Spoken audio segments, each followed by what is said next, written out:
She has volunteered across a spectrum of subsectors ranging from gender equity, mental health, climate change, sexual and reproductive health to peace building and civic engagement.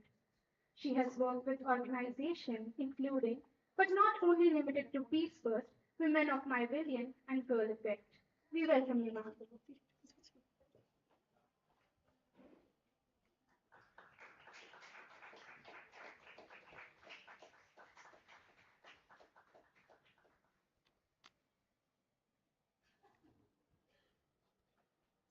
Now, now, our third judge is Mr. Harsh Kumar. Mr. Harsh Kumar has been a software engineer for 2 years. He is interested in adventure sports, tennis, and debating. Debating is an everyday part of his job. He is excited about today's debate on remote work and online learning, as he works remote most of the time. We welcome you, sir. मैंने बोला ना वहां रखिए.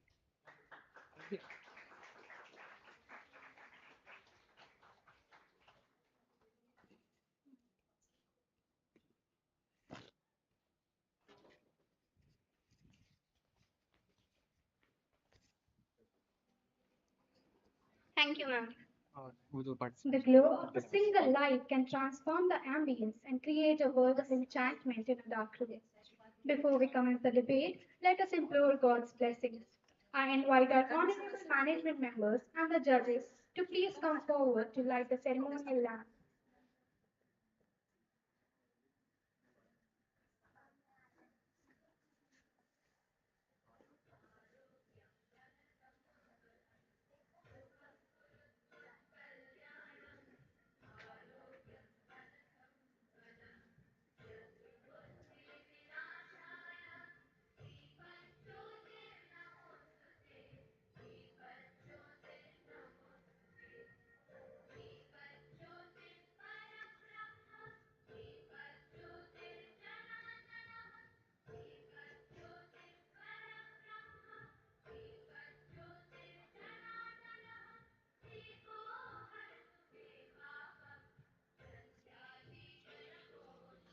Sound. Sound.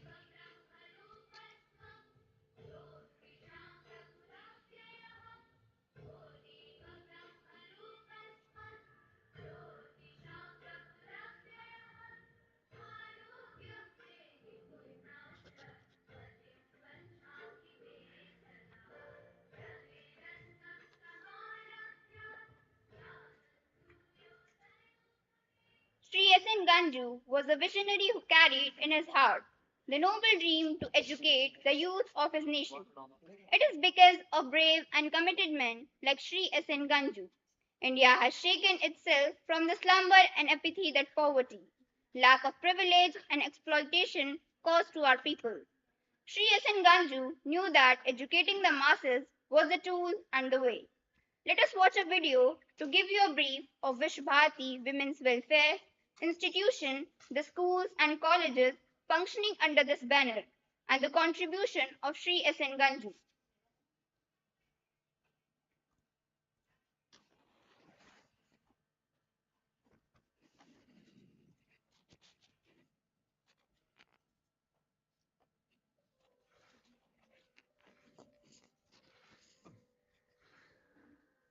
Bringing to you a brief of the institutions under the umbrella of Vishwa Bharati Women's Welfare Institution. Vishwa Bharati Women's Welfare Institution, which is a trust registered under the Societies Act and has on its panel eminent educationists, philanthropists, industrialists, and administrators, is committed to the cause of nation building by providing institutions that impact education with a difference. The trust, which was established in the year 1951, has its headquarters at Srinagar, Kashmir, where it is a full-fledged education complex comprising of blooming buds, a modern center of pre-primary education, a higher secondary school, a degree college of science and arts, and a college of education. Besides, the Trust has other educational institutions of merit such as a College of Education, and a senior secondary school at Jammu. On 12 December 1988, the foundation stone for Vishwabharati Senior Secondary Public School Noida was laid at Arund Vihar in Sector 28. The school building came up in a record time of 3 months, and the school opened its doors to students on 10 April 1989. On 15 April 1999, the school at Dwarka threw its doors open to students, and today it is a full-fledged school up to class 12. Vishwabharati Public School, Greater Noida, the host school of today's debate, is located on the prime land amidst the lush green ambience of the most modern township of the country. It was opened on 7 April 2003. The school is affiliated to CBSE and has classes right from Blossom, that is playgroup, to class 12. On 5 April 2015, Vishwabharati added one more feather on its cap by opening its branch at Kazabad. We are proud to say that Vishwabharati students have won laurels in both curricular and co-curricular fields and have represented the school and the country as its ambassadors through various cultural delegations to the USA, UK, Canada, and Sri Lanka. It remains our endeavor to provide ample scope for the balanced nurturing of students' personality.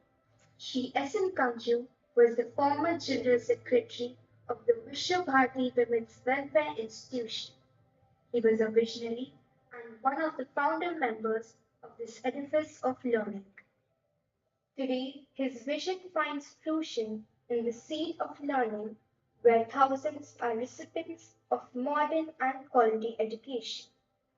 Vishwabharati hosts the prestigious Sri S.N. Ganju Memorial Debate to provide intellectual stimulation to the youth. It is one of the sterling features of the annual events of the Vishwabharati schools. Today, Vishwabharati Public School, Greater Noida, hosts the Sri S.N. Ganju Memorial Debate in the fond memory of Sri S.N. Ganju.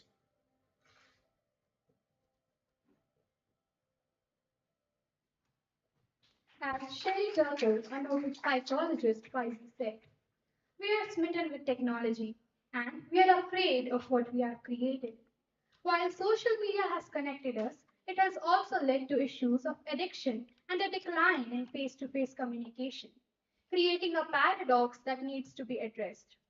The topic for today's debate is the online culture of work and studies and evolve better working ethos. The online culture of work and study has the potential to foster better working ethics and practices. In this digital landscape, individuals are presented with the opportunity to structure their time and tasks more flexibly, encouraging self discipline and time management. The emphasis on remote collaboration also promotes effective communication and teamwork skills, as people need to adapt to various virtual environments. Furthermore, the abundance of online resources allows for continuous learning and self improvement, enhancing one's expertise and adaptability.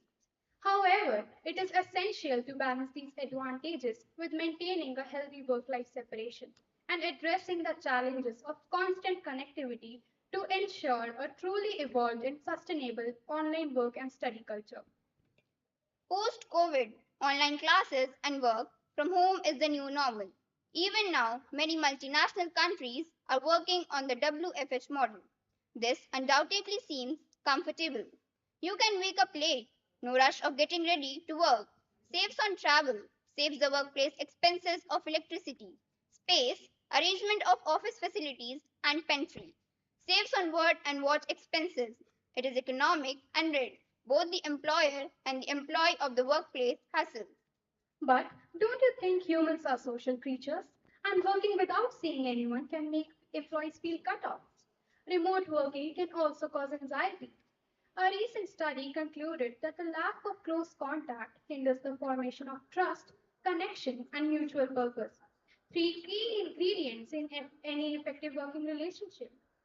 Being honest to oneself when you know you're not being monitored, or the extreme of overworking because there is no office closing time can be detrimental. Yeah, you make sense. I'm confused. I know the best people to go to at this point are speakers who are beaming with ideas and arguments to throw light on this topic at hand. Now, it's an honor to invite the critical thinkers to trash out the advantages and disadvantages of online work and study culture on the floor today.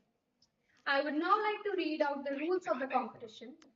The speaker should not mention the name of the school during the debate. Participants. Reading from the script is not allowed. Time limit is 2 to 2.5 minutes.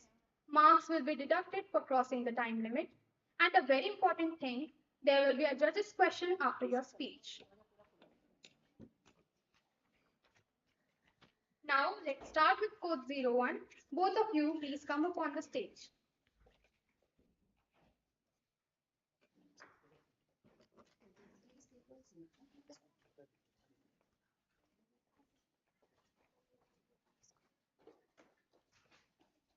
Excuse me.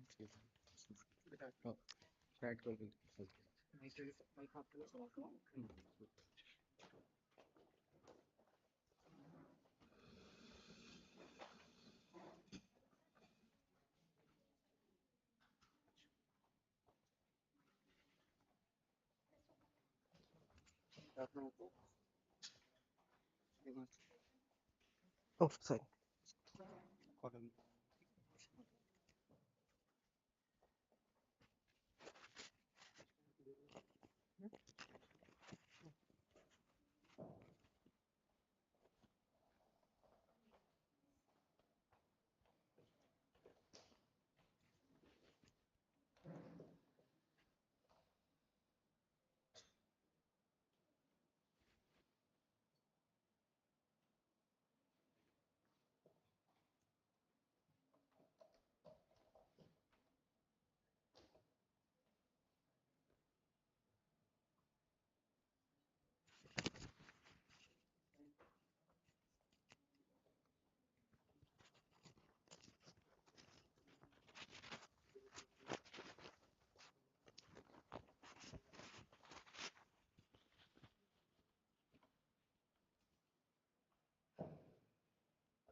Greetings,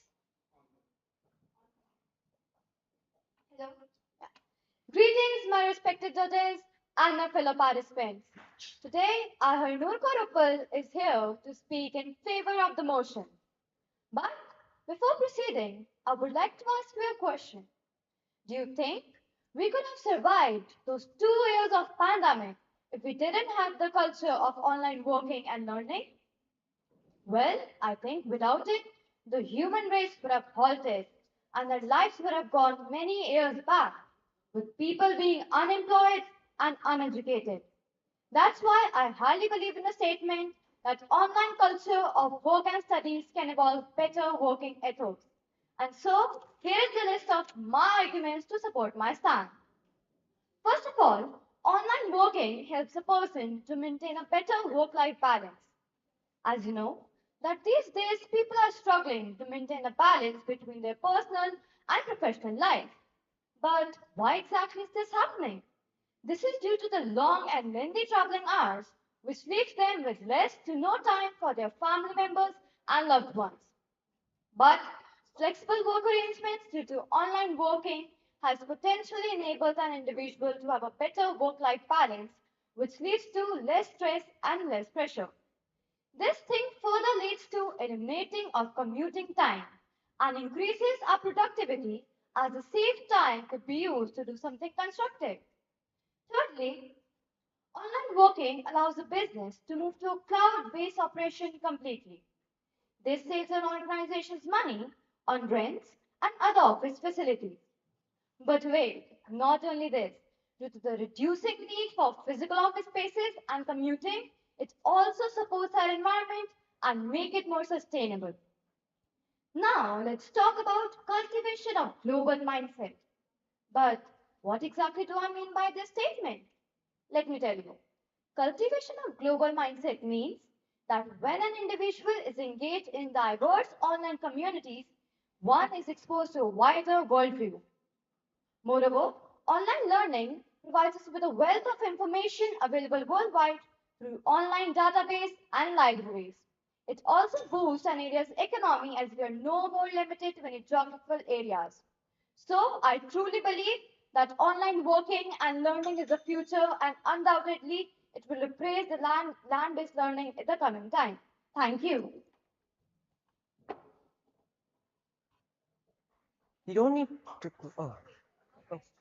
Oh, okay.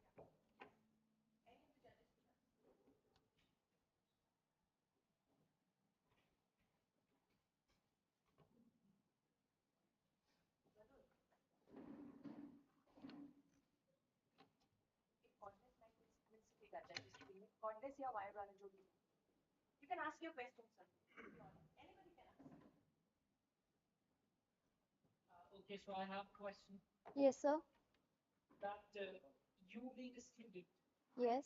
can, will honestly answer me that once you are the part of online classes, is that more than that of offline?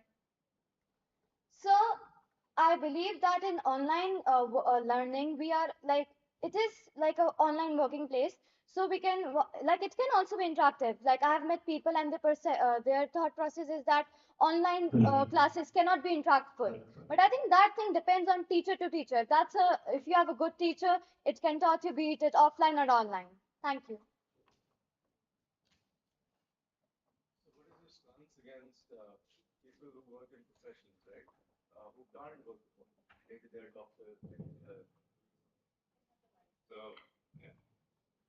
So my question is, what do you think about professions that cannot allow remote work, right? So something like doctors who have to be in the hospital or nurses, someone like that. What is your stance on that?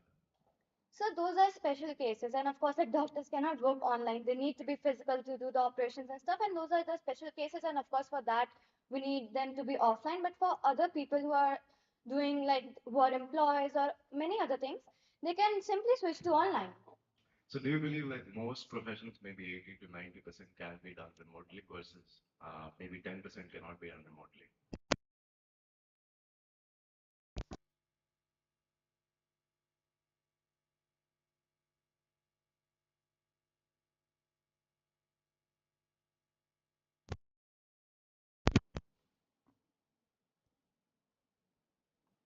You don't need to go far to see the hatred and abuse that happens online. Even social media is antisocial because people are always on their phones.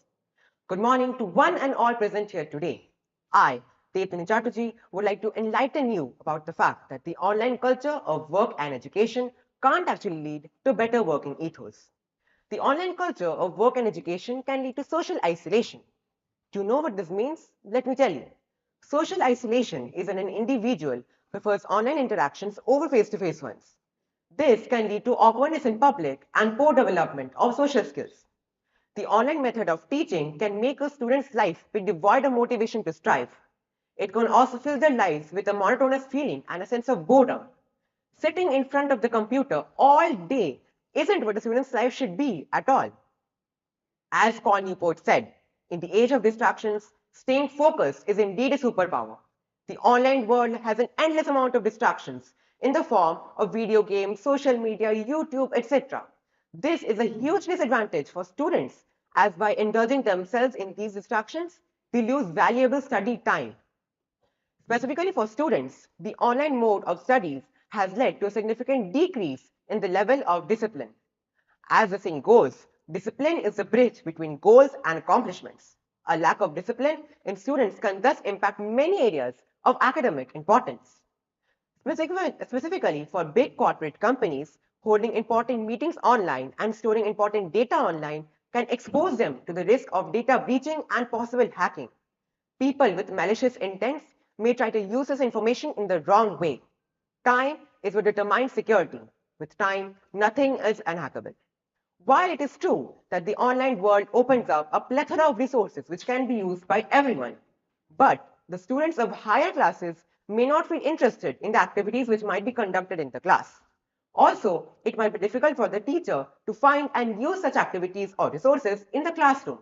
Whereas in offline learning, the teacher can create their own atmosphere and way of teaching to fit the mindset of each and every student. Lastly, I would like everyone to remember that online can help us get by, but offline can help us thrive. Thank you so much.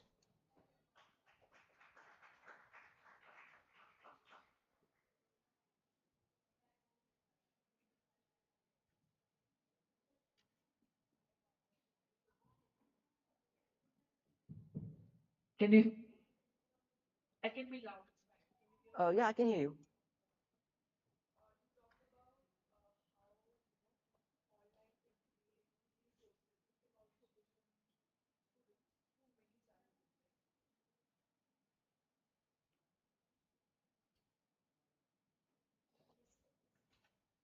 Is it better now?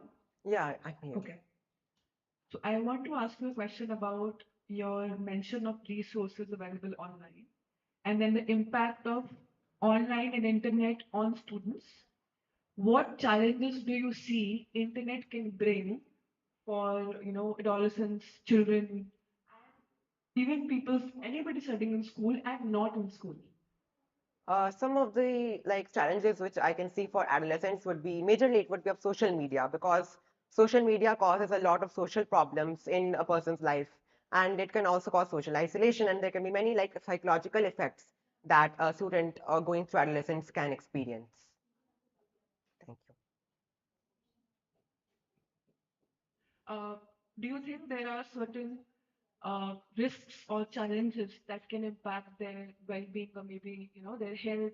Anything that you see that can impact them personally? Is there anything that you can think of? Like through online or through offline? Online, only online mode of communications. Yeah. Yeah, like I said, of social media, there's a lot of things that can go on there which can impact them mentally, and also maybe in online classes, they can't maybe this internet is unstable and they can't understand what the teacher is saying. Then they might fall behind in studies, and there can be a lot of things which can happen because the online is very you don't know what is going to happen. So thank you so much.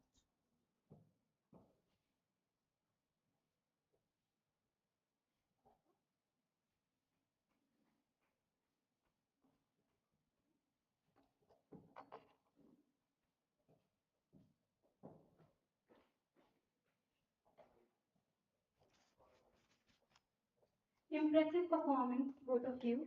I would like to mention that boarding bell will be rung at 2 minutes 15 seconds and the final bell at 2 minutes 20 seconds. Now, code 02, please come up on stage.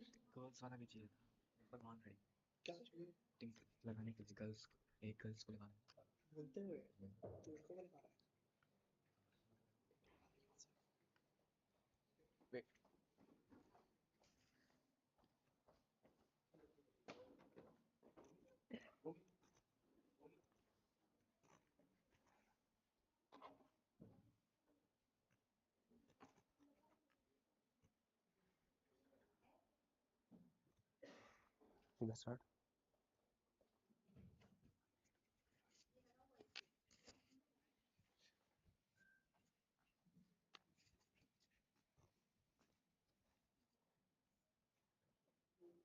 In a world of rapid advancements in the field of technology and innovations in fields such as artificial intelligence and machine learning, technology being our future is not just a mere assumption. It is a fact that can be proven by historical data and present circumstances.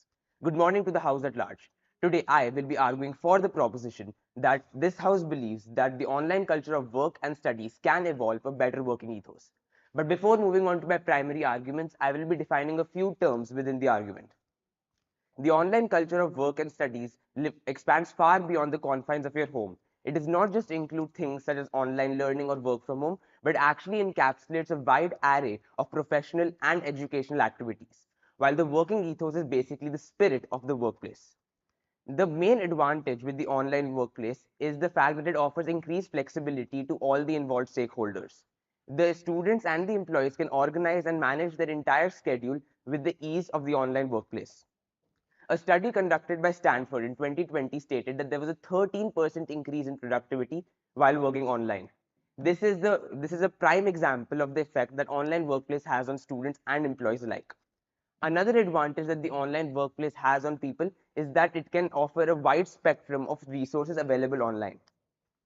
In 2023, a study was conducted in which it was stated that that 23% of employees would be willing to take 10% pay cuts in order to work online. This shows the fervor in online culture and also shows that how employees working online can lead to increased productivity, can lead to increased efficiency, both economically, professionally, and personally. In the end, I would like to state that the online world is constantly developing. In a world where innovations such as Metaverse by Facebook, Google AI, Microsoft Cortana, and also many other innovations such as ChatGPT, for instance, for students, these innovations lead to the ultimate benefit of students and other stakeholders involved. I would like to end by stating a quote.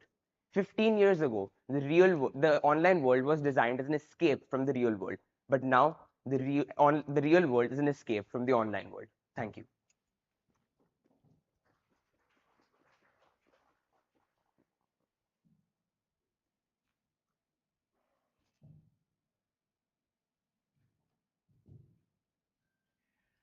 Okay, yeah. So you suppose tomorrow you have your own startup, right? And wherein there are both the modes, let's say online and offline. Which one would you prefer, honestly, and why? It Also considering the work ethics, let's say discipline, confidence, social gatherings. So be your what would your take be on this particular thing? There are many variables in this. It also depends on which type of startup you're talking about. If I talk about a tech startup, I would say that the online culture is much more beneficial as one can easily will not have the pressure of commuting, mentally relaxing as they are working online. But if I talk about something such as, let's say, marketing, where it requires a lot of face-to-face interactions, a lot of commute, a lot of communication, then I would suggest that if we can somehow integrate anti-distractive technologies in the online workspace, such as web plugins or extensions, then we can even use online resources for the same.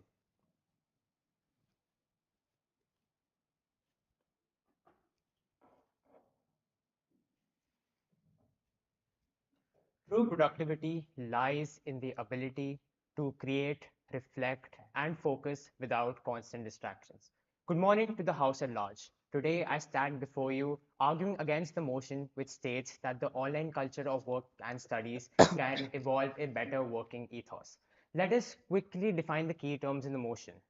Online work culture is defined as a digital culture within an organization that connects students and employees with shared interests and goals. Work ethos, similar to work ethic, is the personal set of values that define how we behave in our professional and academic lives.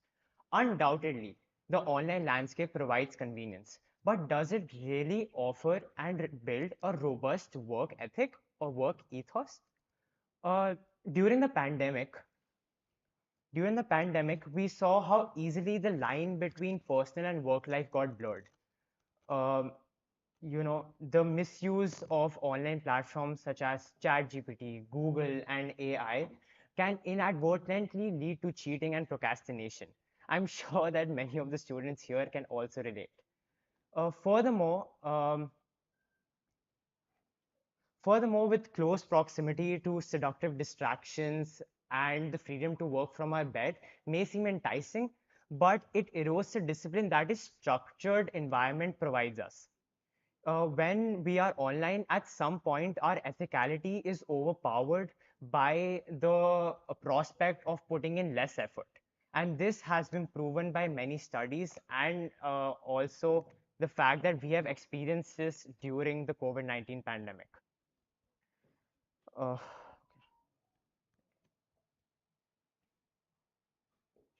So recently, I came across this episode of Shark Tank, which basically where a company came to pitch.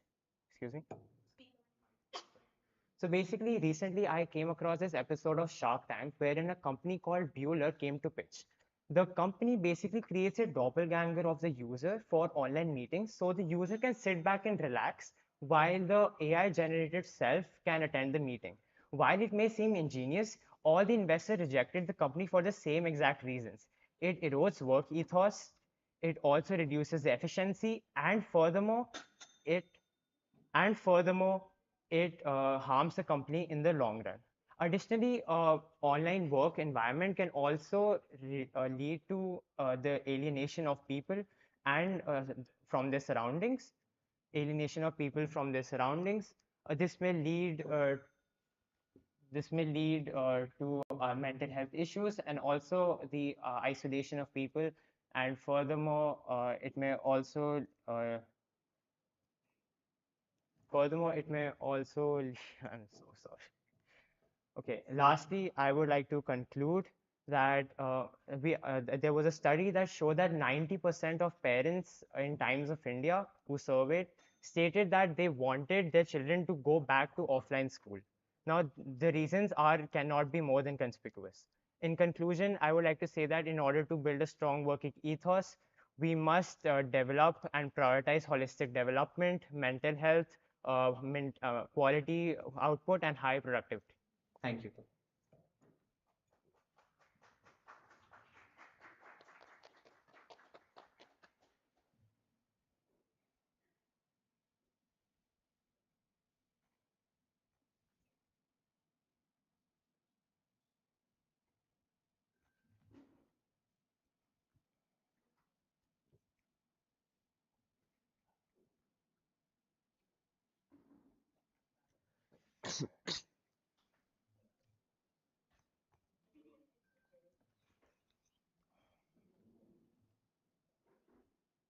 Hi, I have a question which I think both of you can, either of you can answer. The question is, when talk about online culture, what all factors do you think influence the online culture? There are a variety of factors which can like influence the online culture. Most of it depends on the situation in which you're looking at the online culture from. For example, if you're looking at it from a business or professional perspective, then the online culture is good for because you can save out on commuting times and everything. But if you're looking at it from an educational perspective, as the opposition stated, that there are a prevalence of distractions. There is a lot of cheating that goes on through tools like ChatGPT or Google. So at the end, you just need to look at the situation from which online culture is being used. It is a very powerful tool, but with great power also comes great responsibility.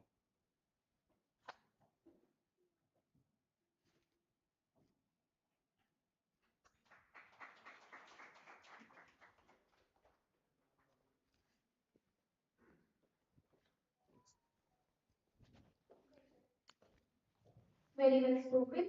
Now, 403, please come upon the stage.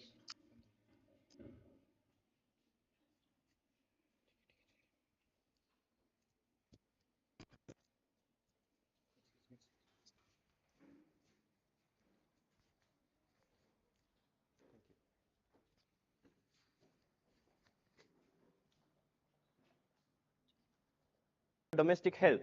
The online culture might have provided you a platform to work remotely. But what about them? What will they do of the online education when they don't have enough food and grain in the stomach? Well, to conclude, I would like to state that with great technology comes great recklessness. While there is no solid solution of these problems, we must find a middle ground between the arguments for and against. Thank you.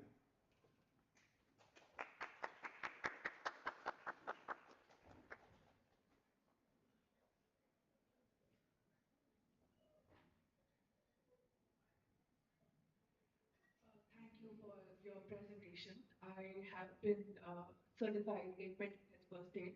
So I understand.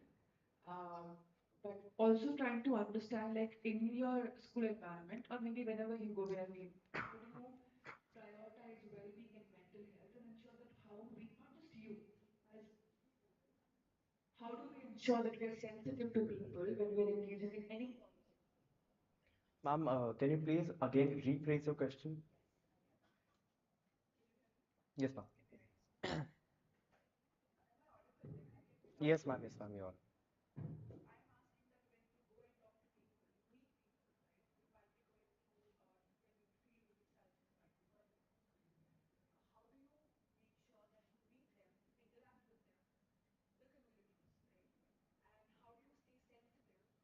especially given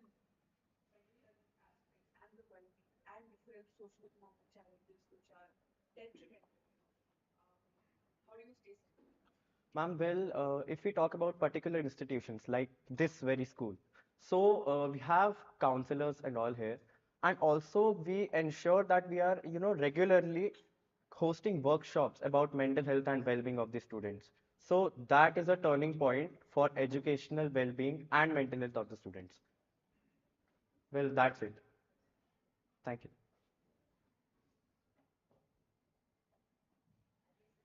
Yes, ma'am. Thank you, ma'am.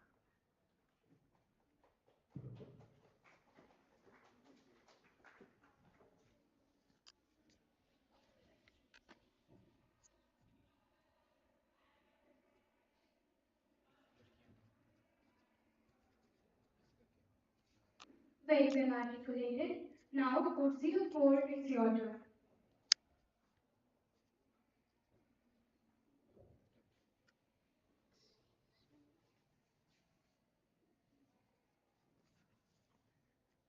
I think works. Yeah, I guess.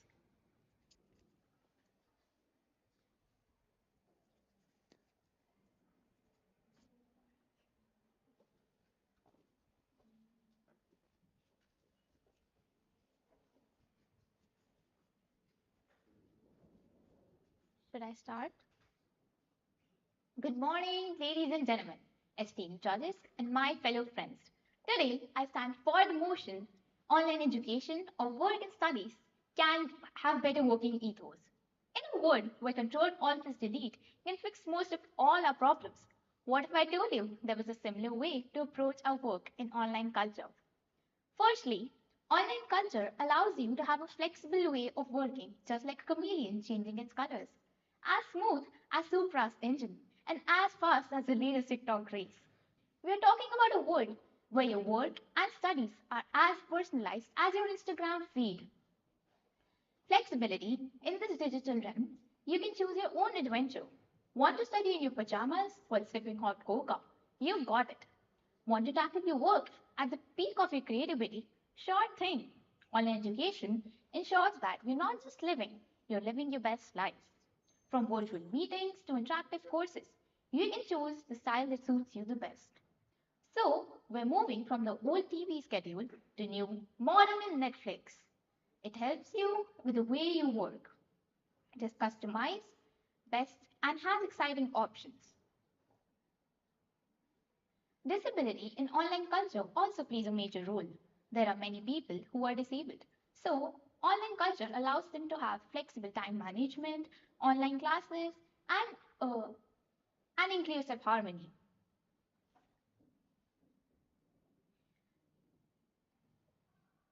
Online education is not just about typing on keyboard, it's about typing your destiny.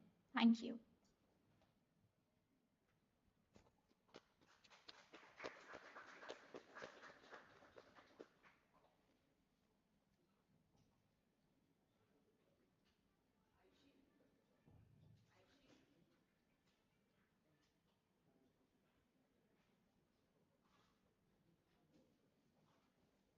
Aykshi, you stand here and please remind our judges of a question after every speaker speaks. You stand here. You might usually ask.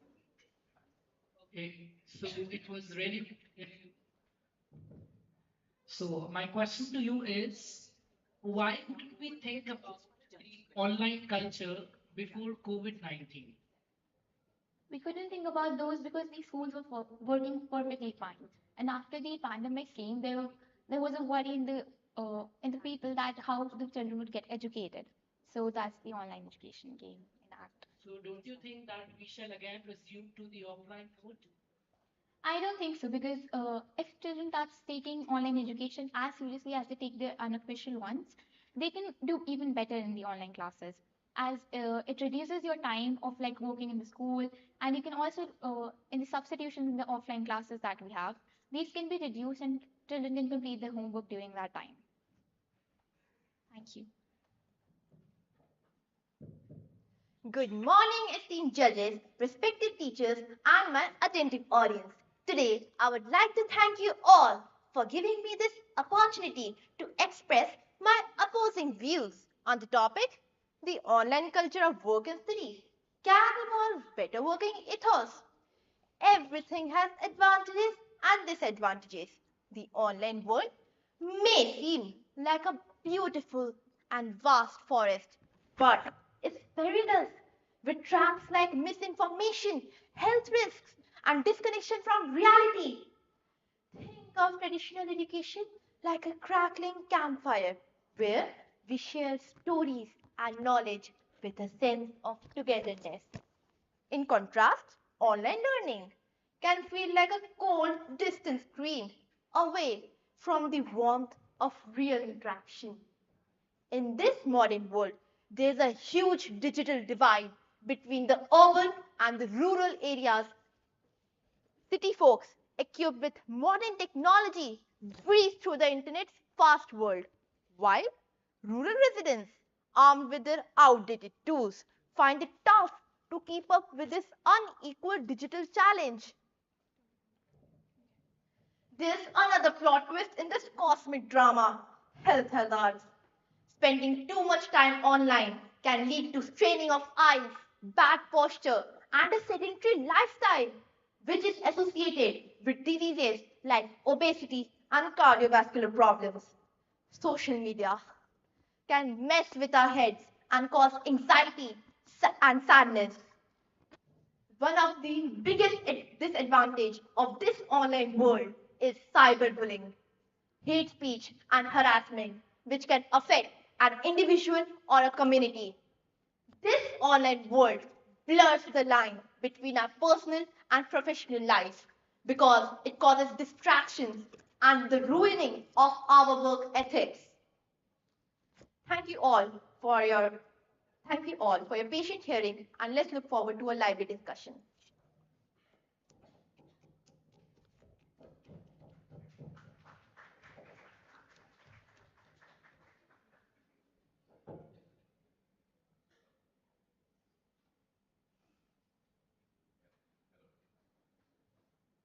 So you can hear me, right? Yes.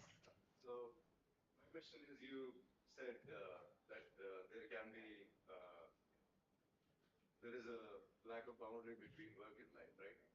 When you work online or something like that.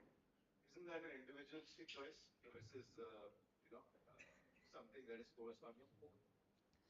So most of the children, like said earlier, are they copy their homework from ChatGPT's AI, and during the online classes, they open the new tabs and watch YouTube videos and all.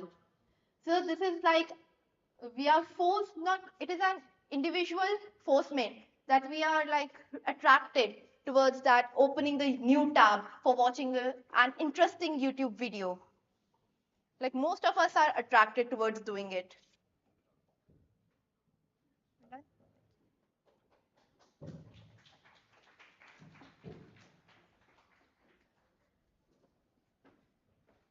For 0515 compounds.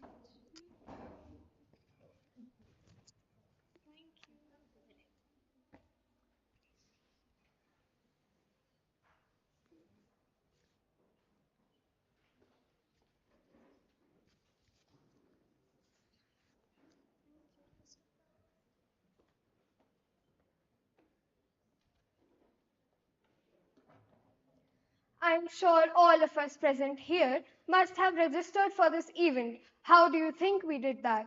Definitely online. Good morning to everyone present here. Today, I am here for the motion on the topic the online culture of work and studies can evolve better working ethos. Technology has definitely improvised the way we work and simplified our ways of doing many things. A flexible working environment is uh, sorry. Employees are provided with a flexible working environment in a digital workplace, and also they can maintain a better work-life balance and which aligns better with their personal lives thanks to this facility. Digitalization also helps us to do away with in-person collaborations and cooperations this helps us in reducing the overhead expenses of, for example, office spaces or electricity bills, as well as the time for commuting. And secondly, for example, if we take face-to-face meetings, the digital platforms like Microsoft or any other platform we use to make the PPTs or any other digital thing, they also simplify and make the meetings more creative and simple to set up. Uh, Also, with the online workplace, also with the online workplace,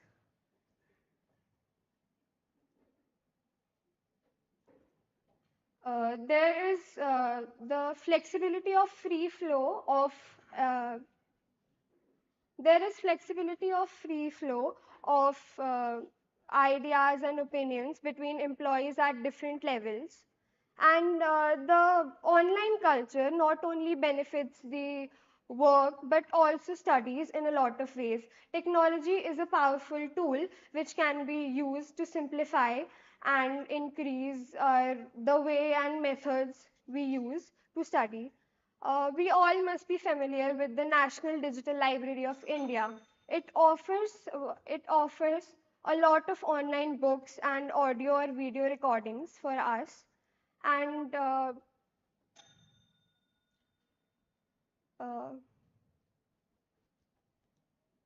many of us have grandparents at home who are still eager to learn the way we do. This can be made possible by the internet. They all can learn as much as they want.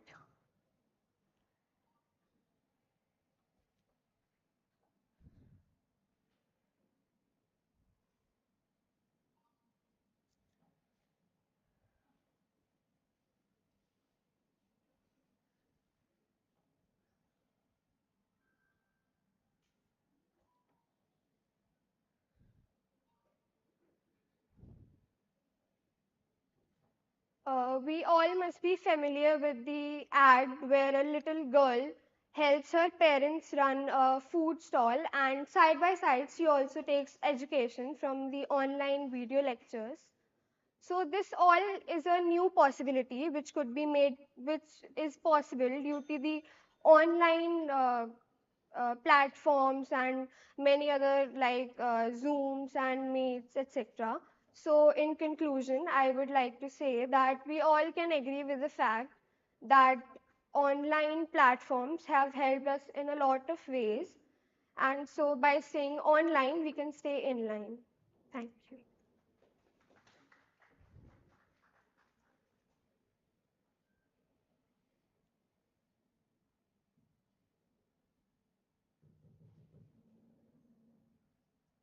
So well said. I have a question from you, and it is that it is a well-known fact that screen time is a trouble now for both the parents, children, and I should also say for the teachers as well. So, what is your take on this particular trouble, and how can what would be your suggestion rather on this? Yes, sir, definitely screen time is increasing a lot these days, and that is a very much that is a concerning topic for a lot of us. And I think that although the screen time is increasing, that depends on a particular individual how they utilize the online platforms. Sorry, they obviously can reduce and try to reduce the online platform. They try to reduce the digital time or the screen time they used to do, and rather than that, they can do something more productive online. So it all depends on how one uses the digital screen time. Hey dad, can we go outside to play? Dear, can't you see I'm in a meeting? We'll go out tomorrow. Good morning, everyone.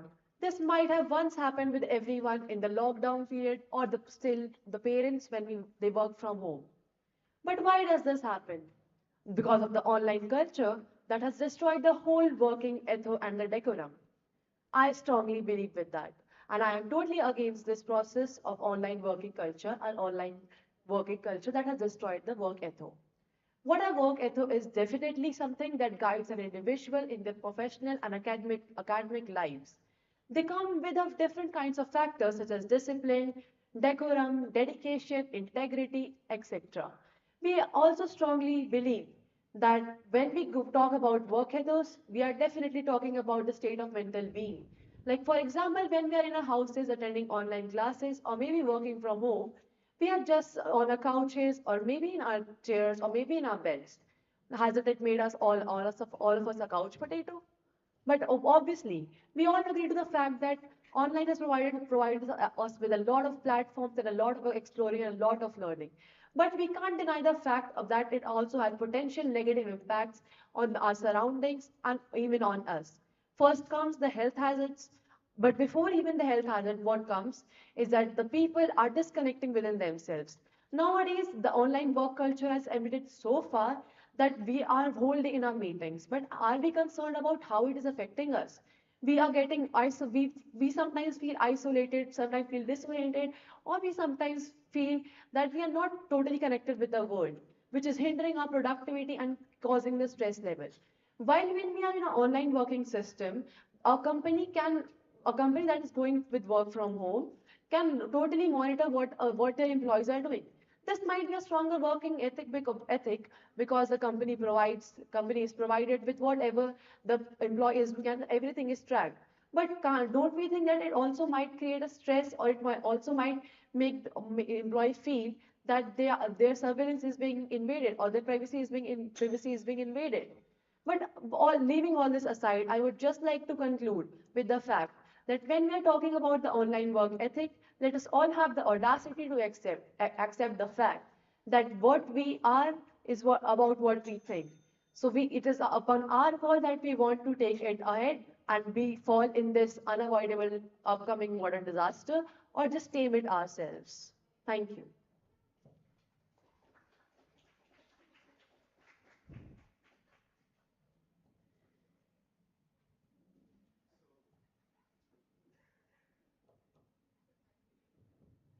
So you say that is an upcoming model and that we should adopt it or we should get rid of it, something like that. So, in your opinion, right, do you think that this remote model came into existence when COVID happened, or did it exist before? And if it does exist, right, if it did exist before, did people not get things done? So, first of all, I said a modern connectivity disaster. And because I said a modern connectivity disaster and because of COVID, it is just that we had these platforms before also. But these platforms are not as explored because that was not in the need of the hour. Before COVID, we were more concerned about the development and the infrastructure of a country. And now we are more concerned about educating the people through online methods. And like online methods might have many benefits, but what all has is it has done after COVID-19 is that it is making us more dependent and more reliant on machines than exploring our own critical thinking and our own abilities.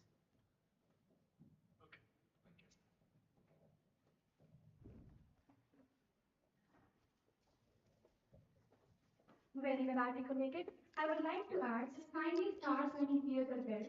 Now, could 06 please come up on the stage?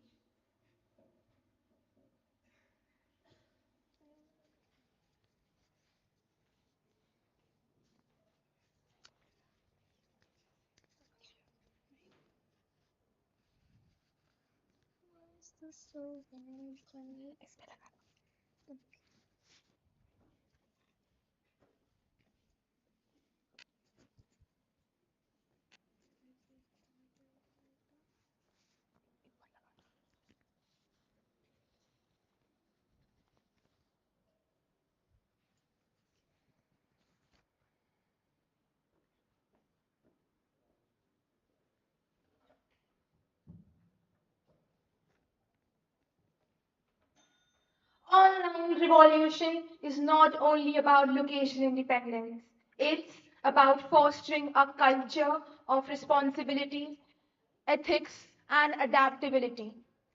Greetings, respected jury, and my honorable opponents and audience. I strongly argue that the online culture of work and studies can promote better working ethos. By striving a balance between work culture and technological innovations, we can ensure that the evolving online culture shapes a more adaptive, productive, and ethical work culture and study environment. Climate and ethos have been key determinants in promoting social and emotional well-being and mental health of all those in the schools and workplaces. Because of the easy availability of tools, now an entire five-story office can work synchronously from different locations all around the world. Because of e-learning and online education, even during the pandemic, the online education did not stop, did it? Flexibility has been an important criteria of online culture, be it those working for corporate offices or school students. They can be in their own comfort zones and work. Less electricity is used, no restrictions over uniforms. There is no more requirement of multi-story buildings with well-maintained, expensive furniture when the majority of the employees are working from the comforts of their homes. Besides, working from home does not mean staying inside all day long. People can choose to be in the gardens or backyards or wherever it's convenient for them to work. The studies show that working from home has led to a 13% increase in the efficiency and excellence of the performance of the employees. Moreover, employees are under less stress since they get to decide when to work and when to rest. Won't you all agree with me on this? Since the introduction of online education and online classes, the quality and quantity of education has sincerely improved. I conclude by saying that changes are often tough but are also rewarding. Online culture is not the next big thing. Ladies and gentlemen, it's the now big thing. Thank you for your time and consideration. With this, I rest my case.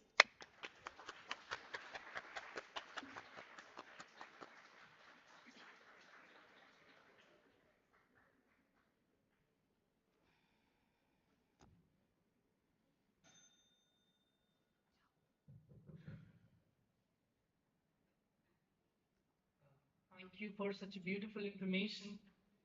You just mentioned in your words that there is no restriction on uniforms.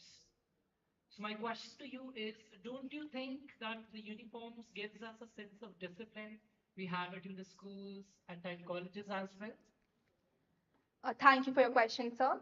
I believe uniforms give us more discipline, but when we are in the comfort of our homes, we can be in the comfortable clothes that we feel more likely to be working in. They can be also the which is not oblique or which is responsibility we to be wearing, which we should be wearing for schools and colleges or offices. I believe if we are in the comfort of our homes, we are wearing comfortable clothes, we'll be more comfortable working and our mind will work more efficiently. Thank you.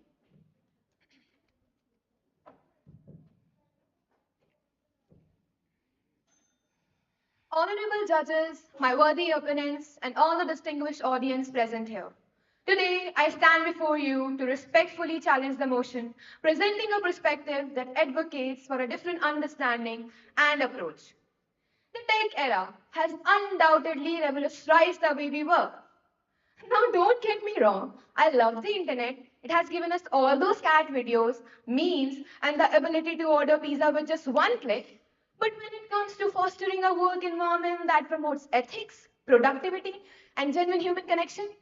Sorry, my friend, it has not necessarily made improvement in our working standards. The online culture of work blurs the boundary between personal and professional life. With constant access to emails, messages, and other work related tasks, employees find it difficult to disconnect from work, turning home into a 24/7 workplace. WHO says that approximately 43% of the people across 100 countries claim to experience workplace burnouts, rising from 38% in 2019. Burnouts has become a significant occupational phenomena affecting employees from all over the industries due to constant pressure to be available online. Social media, Netflix, and the comfort of our beds, often more tempting than the work meetings, creates endless distraction. According to a report by Career Builder, approximately 38% of the people adapted to browsing non-work related stuff while working online. So not only we are failing to evolve better working ethics, but we are also mastering the art of procrastination. Fascinating, no? How virtual work has turned us into an emoji enthusiast. Lack of face-to-face connection. Study says that an average worker is interrupted every 11 minutes and it takes back another 25 minutes to regain the focus afterward. Isn't it strange? At a click of a button, employees expect immediate solutions and responses. Patience has gone out of the window. Dear audience, I would like to conclude by saying that online culture of work might have its convenience. While the internet has revolutionized the way we work, it has not necessarily improved our working standards. Rather, it has made us more distracted, less accountable, and increasingly stressed. With this, I rest my case. Thank you.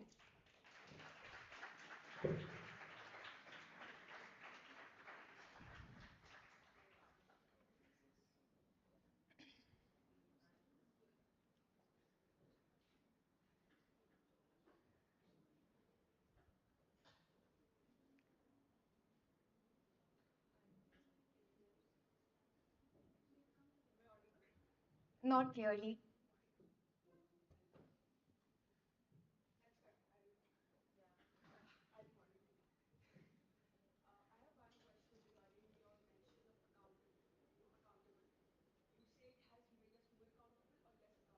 Less accountable.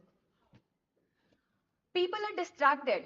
While working online, they are browsing another stuff while opening another tab. So I think it has made us less accountable and not more accountable. Yeah, that's it. Thank you so much.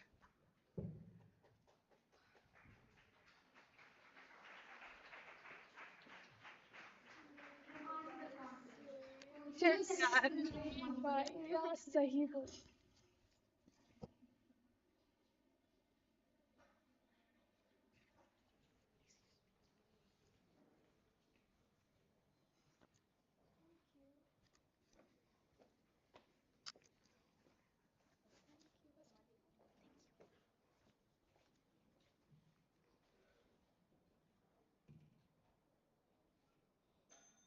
People have People have been more productive working from home than everyone would have expected, says Mark Zuckerberg.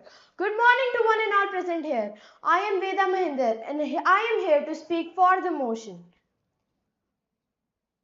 In today's rapidly changing world, online culture has become the heart of every industry. This sparks a debate on whether online culture can be better for us or worse. Today, we are here to discuss this.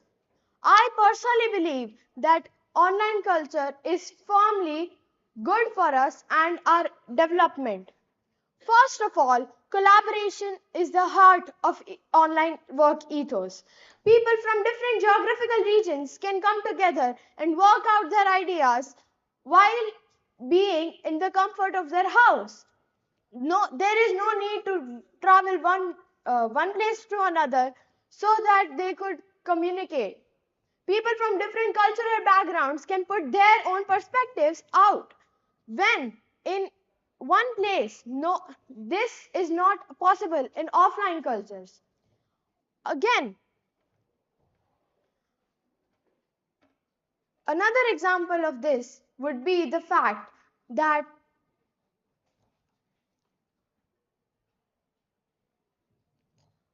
remote places like Alaska are very hard to work in offline because half the time and half the year places there are frozen over. Online workplaces and online culture has improved these conditions for the people working in Alaska. Second of all comes the flexibility. No longer bound by the constraints of 9 to 5 traditional office hours or school hours, we are able to work in our comfort zone and in the way that it suits our routine. Some people are morning risers and some people are night owls. Some people like to work in the morning while other people like to work at the night. This really develops and how we speak. This really develops how we see our world. At the end, I would like to say that online culture is better for working ethos. Thank you.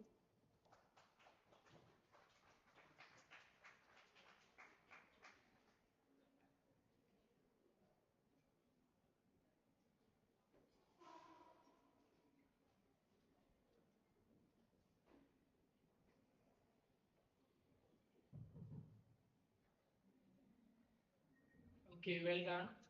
My question to you is, don't you think health issue has become a major concern these days?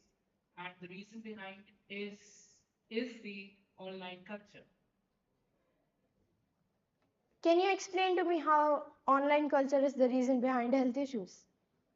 Should I only answer this question? Well, if we look at it, obesity can come not just from online culture lifestyle, but also from other lifestyles, like not working out. Some people just don't work out, and that causes obesity. So it's not entirely online culture's fault. You can also work out and work more.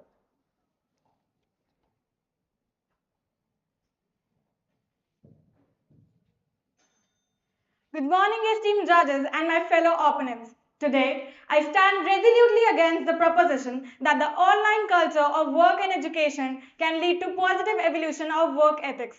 While technology has certainly ushered in transformative changes in the way we work and study, it is critical to recognize that it is not a panacea for enhancing work and student ethics. One of the most glaring issues with the online culture in the professional realm is the erosion of work-life boundaries. Remote work often blurs the line between personal and professional life, leading to an always-on mentality. This results in burnout, disrupting the delicate balance required for a healthy work ethic. The online culture fosters superficial student engagement and plagiarism. I asked my worthy opponents here, how many of you adhered to honest means while appearing for online exams? This was one of the biggest threats to the authenticity of student engagement. Now, many of you have also spoken about recovered commuting. My question to you all is, what did the people actually do during their commute time? Did they do anything constructive to increase their efficacy? Isolation is yet another detrimental consequence. It intensifies loneliness and magnifies focus issues. Constant distractions from family members, pets, household chores, and the ever-enticing online content contribute to heightened procrastination. Ultimately, these factors culminate in decreased productivity. Work from home, by its very nature, is a hindrance to teamwork. Coordinating with multiple people over the video call is an inefficient way of tackling issues. It takes a lot of time to get ideas across over a Zoom call where 10 other people are competing for screen time. Last but not least, online culture has exacerbated the demand for instant gratification, leading to a decline in patience when it comes to technology.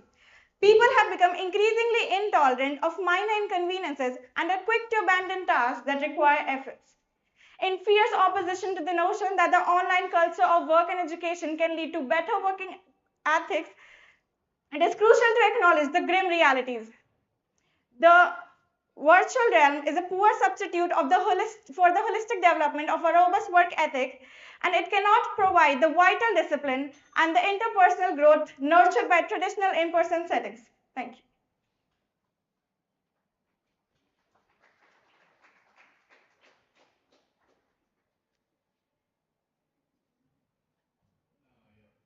So you mentioned that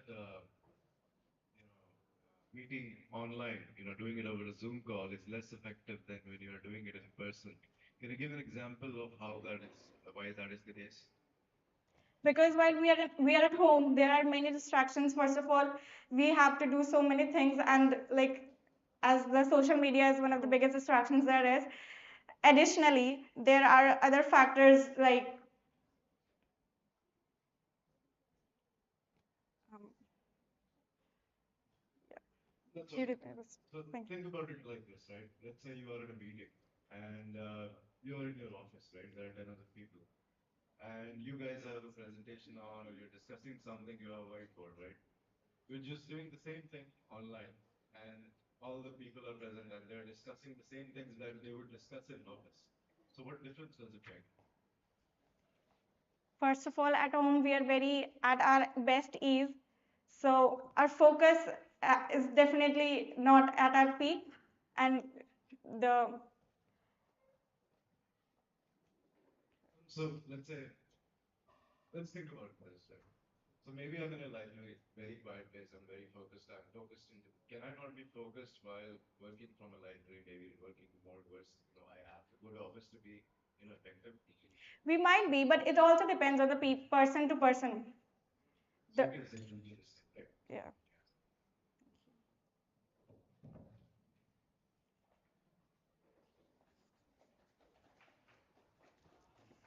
Now we will have a short 5 minutes break. We'll resume after 5 minutes.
Hello, hello, hello.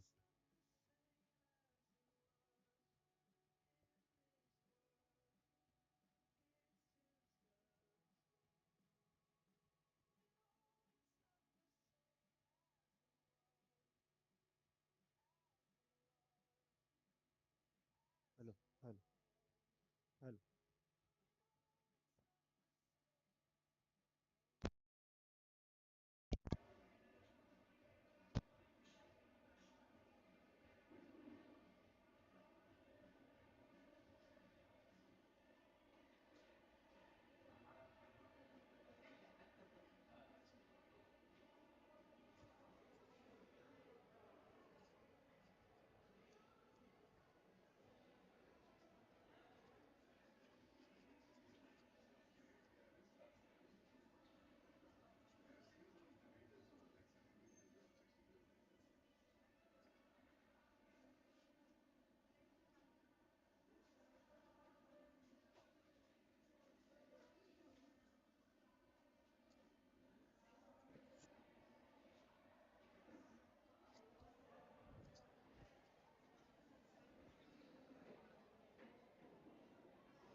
Hello, hello, check, check, check, check.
Let's resume the event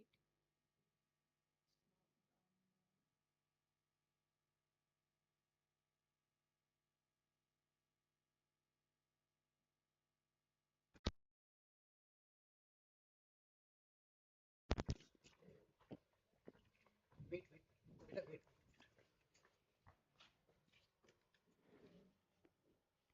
code 08.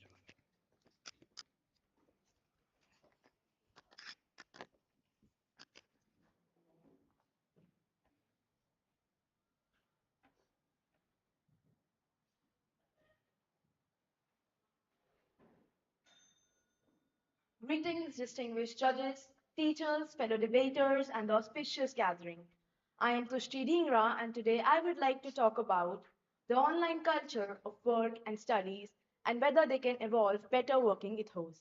I am hereby standing for the motion. If I have your permission, I would like to begin by saying the online culture is a reflection of our shared values, constantly evolving and adapting to the ever changing digital landscape. Today, we find ourselves on the precipice of a new working era in the world of work and technology. It has become an integral part of our lives, shaping the way we operate, communicate, and collaborate. As we stand at the crossroads of this digital transformation, I argue that it definitely has the potential to evolve better working ethos. Well, let us go for an evidence. I think naming COVID 19 is enough for all to identify its benefits across. Well, didn't it welcome collaborative thinking? Didn't it foster a supportive community? It taught people for the need of professionalism even in virtual settings. It provided the access of job and opportunities where the skills were valued. It taught the organizations to value their staff as professionals rather than clock watchers. Aren't we all clock watchers by the time we are evolving in offline education? Tim Ferriss made his place to the top entrepreneurial chart with his online business. How can we forget about Bill Gates? Doesn't he himself own Microsoft? Switching our minds to the educational value they have provided, more than 3 million children are taking online classes for higher education. They have chosen affordable learning. It fosters engagement and collaborations. Online forums, video conferencing, other collaborative tools help them connect to their peers and instructors. Isn't it a vital part of a student's study routine? It fosters self-directed learning. It brings a proactive approach towards their studies. It makes them a successful citizen. It makes them more responsible. In end, I would like to put my point forward that it depends on us. Either we become the perpetrator by internet misusing us, or we transform it into superheroes by utilizing it judiciously. Thank you.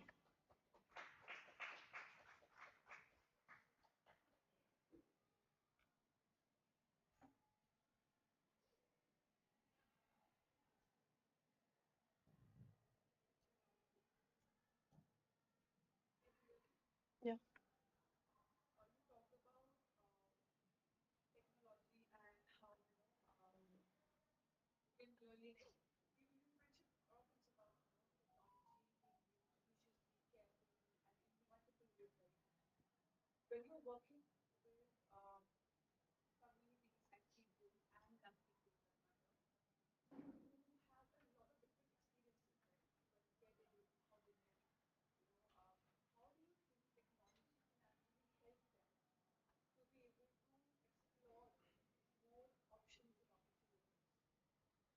Number one, I think most of us have experienced offline education.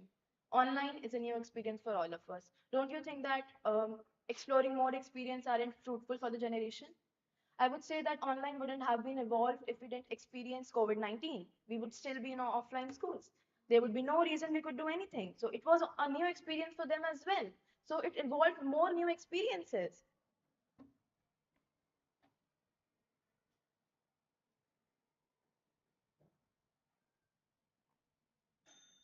Good morning to the esteemed judges and my fellow debaters. Today, I, Srijan Kashyap, feels highly privileged to stand here and put my opinions against the motion.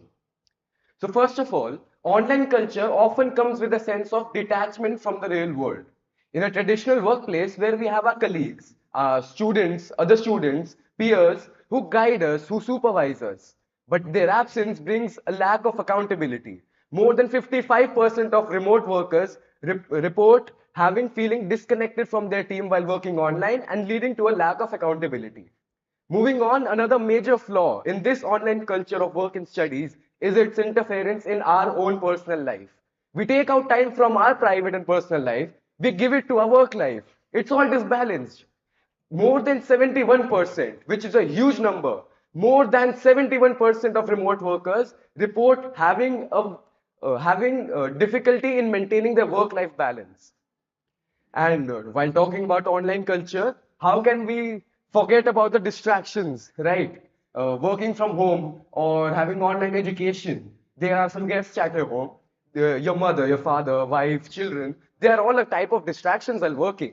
And of course, the glorious social media, YouTube, Instagram, Facebook, video games. These all are distractions that lead you away from your work and the work you intend to do. And more than 44% of the workers confess that they utilize more of their time by working online in these distractions, leading to decrease in productivity and overall a weaker work ethic. And another major point is health issues. Health issues, guys, it's a very important topic and no one talks about it. Mental health issues, anxiety, depression, burnouts, physical health issues, obesity, strained eyes, and what not. These are issues highlighted by itself WHO, and they are a point of major concern. Uh, a major point is also being too dependent on technology. Being too dependent on anything does not lead to anything good. So while concluding, I would like to say that online culture of work and studies cannot evolve a better work ethic. lack of accountability, lack of adaptability, mental health issues, physical health issues, these all point towards a weaker work ethic. And I agree that we need to learn digital skills, but not at the cost of our own good. Thank you.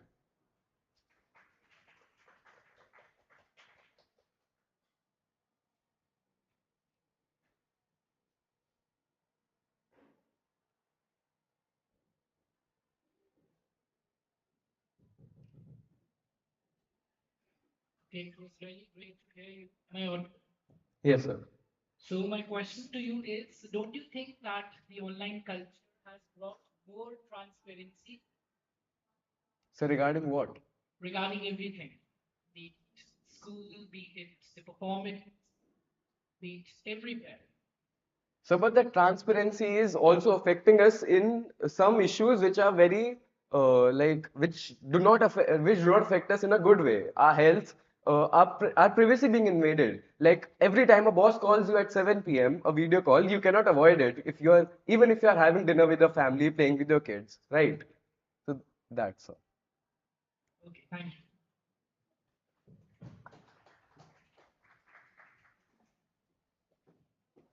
Exceptionally vocal about perspectives. Code 09, please come up on the stage.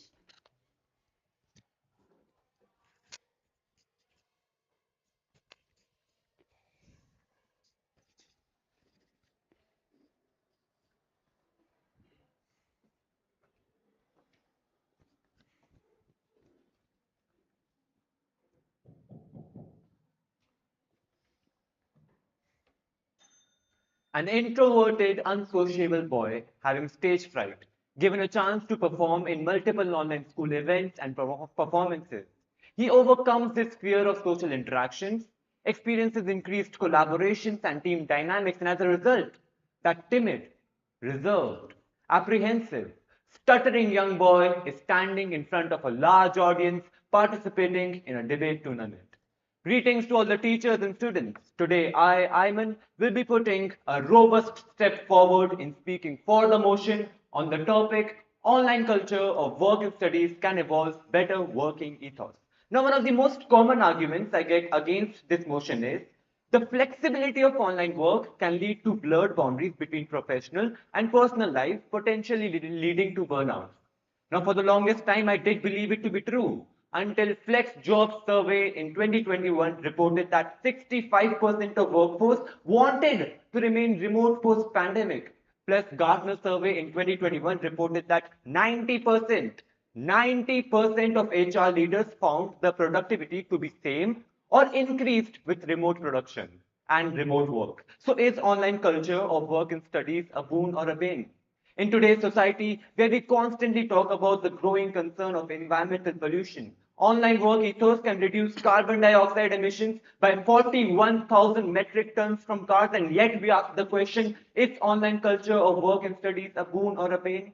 We get abundance of diverse learning resources from textuals to visuals. We get the opportunity to collaborate on a global scale with individuals from different parts of the world. We get remote collaboration tools fostering collaborative and cooperative working ethos. And yet we ask the question, is online culture of work and studies a boon or a bane?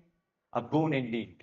Now, while I agree that humans are social beings, but we cannot neglect the fact that online culture of work and studies helps to preserve one's individual autonomy and preference for solitude. Stephen Hawking once remarked, intelligence is the ability to adapt to change. So first we observe, then we adapt, and then we thrive. Thank you.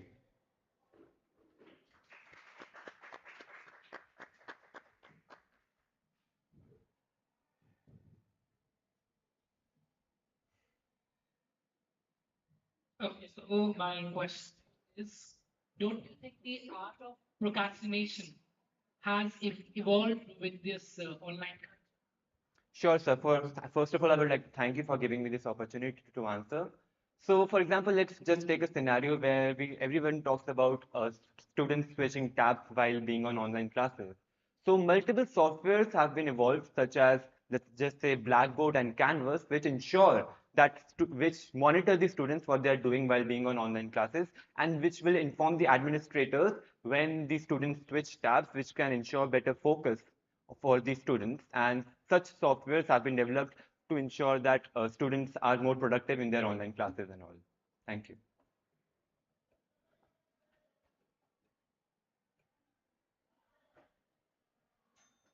While giving an online exam or attending a Zoom session, it might be quite tempting for us at times to switch on other tabs. Well, yes, this fact cannot be denied. A very good morning, esteemed adjudicators, dear audience, and my worthy opponents. Today I, Tanush, with school code 09, stand before you to speak against the motion. Ladies and gentlemen, let me begin by giving you a concrete evidence against the online work culture.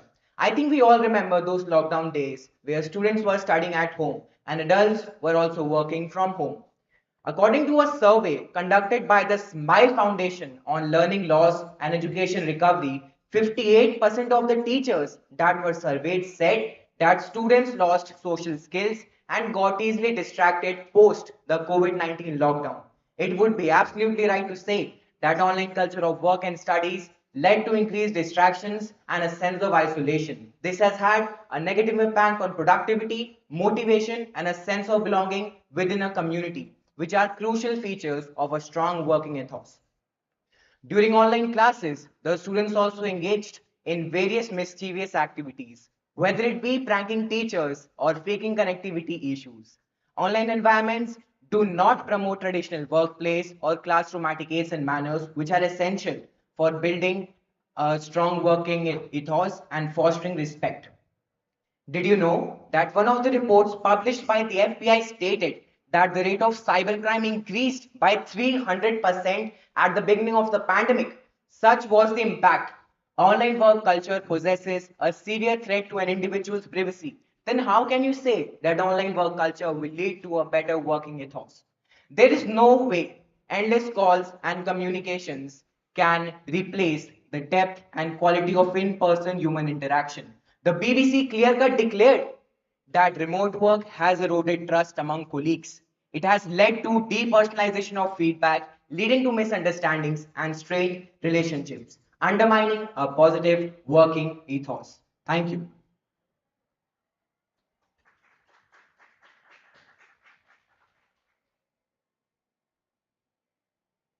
Yeah. So you said during the time of COVID-19, everybody started working remote and they felt isolated. Can you completely deny the possibility that it was because of they're working remote, or was it because we were locked down in our homes? Maybe it was because of that, right? I think, sir, you are right, but there's one other aspect to it. When we work with colleagues, we get to talk alongside working. We get to interact with them physically, which is a very important psychological trait for us as humans, as we are social beings. So being able to meet and work in person is a completely different thing rather than just sitting on a screen and talking with our peers. So that makes the difference. Thank you, sir. Thank you.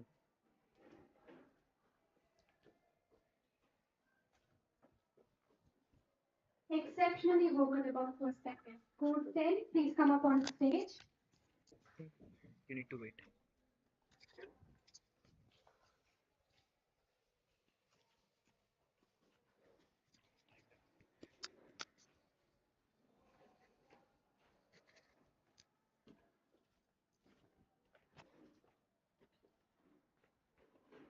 Hello. Hello. The world is changing very fast. The big will not beat the small anymore. It will be the fast beating the slow. A very good morning to one and all present here. In his great theory of evolution, Charles Darwin came up with the concept of survival of the fittest. And when summarized, it can be brought down to three major terms: improvise, adapt, overcome. Today, I stand before all of you to present my conviction strongly for the motion where online culture will help us to promote a better working ethos. Visualize this. You're a batsman and are asked to play the same shot at every given ball, much like Sri Lanka yesterday. but with the hint of online inclusion, traditional schedules, which are generally very restricting and rigid, much like a liberating batting experience, productivity flourishes with flexibility. Could you have imagined that by 2023, workers could collaborate globally and have improved statuses of mental health? In contrast, consider a person in 1941 who could only dream of such instant online connectivity. And now, when we have factual data published by the National Institute of Health, where 80.7, that's right, 80.7% of workers had good self-related mental health, then why, ladies and gentlemen, why in the face of such monumental progress should we even entertain the thought of reverting back to old and inefficient practices? To me and to everybody sitting here, that thought should be completely unacceptable. As a student standing from this podium, I can directly advocate for the fact that education is costly. Every single student sitting here today is privileged enough to get the required resources to pursue their schooling. But what about the kids who are underprivileged? What about the have-not section of our society? Is their right to education any lesser than ours? With the help of this online revolution, it will help us to transcend the boundaries of financial restrictions, and it will make sure that education is not a privilege given to a few, but a right enjoyed by every single individual. In a world where change is the only constant, those who ride the tide of this online revolution will help us to navigate the future, and the ones who don't will be left to drift away in the past. With this, I rest my case. Thank you.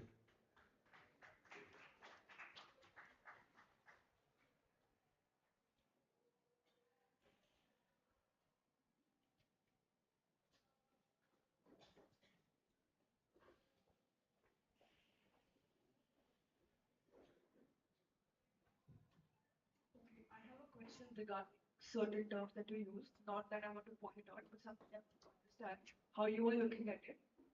You mentioned about Ma'am, I couldn't hear.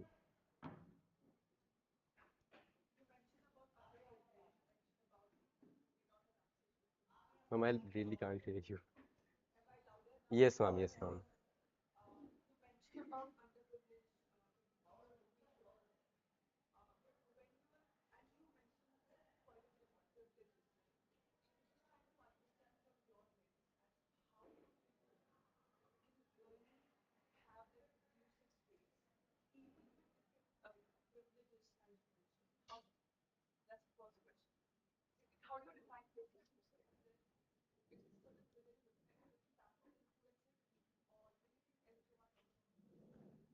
Online, ma'am, I would like to divide my question into two parts.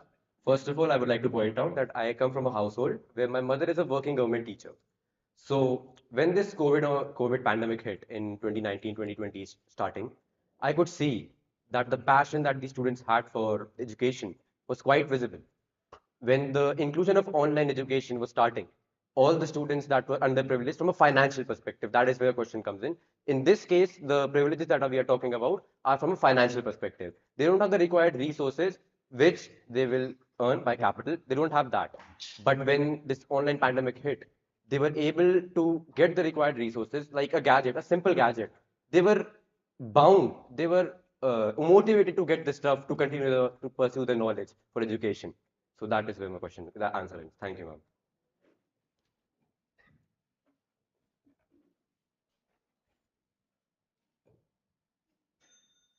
Shackled by the binds of our past blunders, we now slave to the very screens we once mastered. A very good morning, respected judges and teachers. Let's imagine a student and call her Jane. She finds herself constantly distracted by the siren calls of social media and the countless virtual rabbit holes. Her productivity dwindles, her sleep pattern is disrupted, and her focus is dissipated. Unfortunately, in reality, we are no different than Jane. Have we already forgotten about the dreadful time when we burned our eyes in front of the screens for irregular working hours just about 3 years back? Does surrendering our mastery to the screens pave the way for a strong work ethic? For these screens may hide a shadowed truth as work ethics slip away forsooth. As a 16-year-old, I myself confess I cannot study when all my distractions are just a click away. Researchers in the Johns Hopkins University have found that it takes about 30 minutes for a person to refocus once they have already been distracted. Now, what will catch the attention of a student more? The highlights of their favorite cricket match or the boring, non-interactive online lecture? I'm sure all the learned educators here would agree with me on my take because they have to deal with such distracted students all the time. Moreover, stunted economic growth that has been reported even for the developed countries is accounted to the online work culture. About 60% of the employees are unhappy due to their irregular working hours, and 80% of them have no job security. Does that mean our 60% apparently the 80.7% of the supposedly reported mental health overshadow the 80% of joblessness? Is that the way of our newfound society? Because learning can only come from real world experiences and not from such 24-inch screens. With that, I rest my case, but not my conviction. Thanks a lot.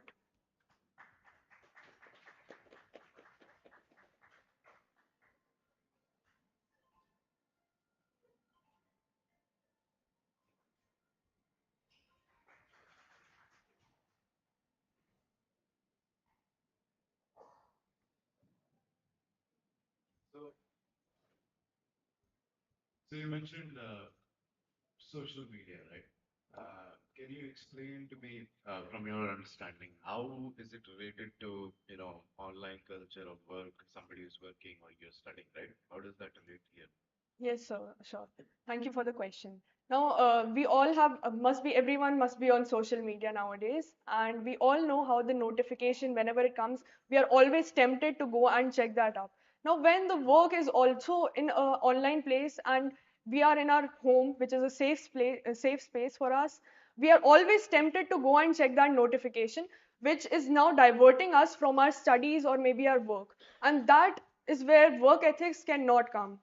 We need to have an impeccable amount of self-control to not go and check that notification of the social media. Thank you.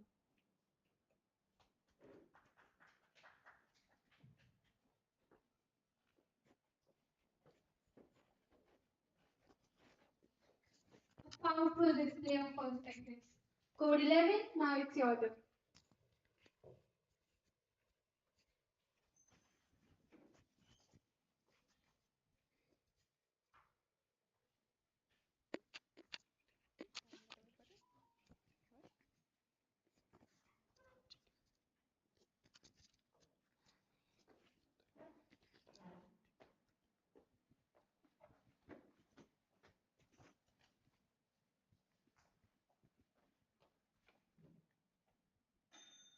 Imagine sitting in a classroom for 35 minutes just staring at the monotony of a simple blackboard.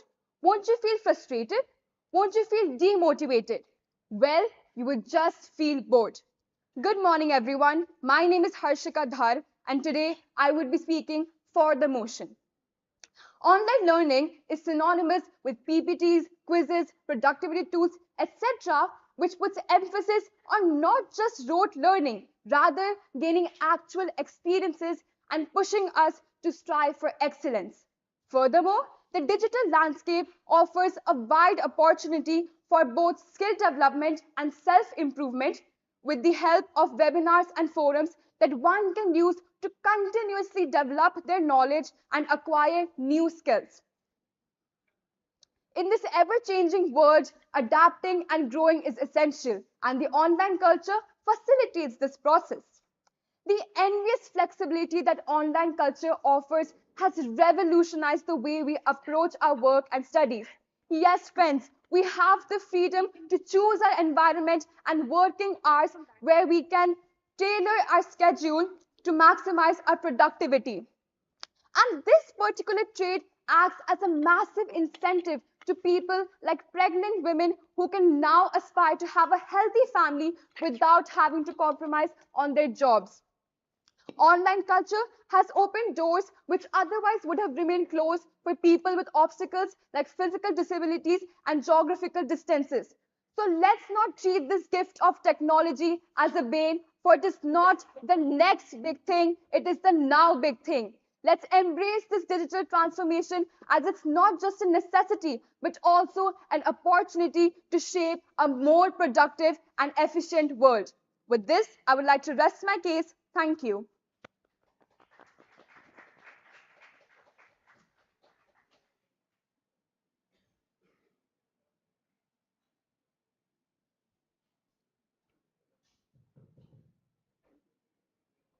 Okay, so I have a question.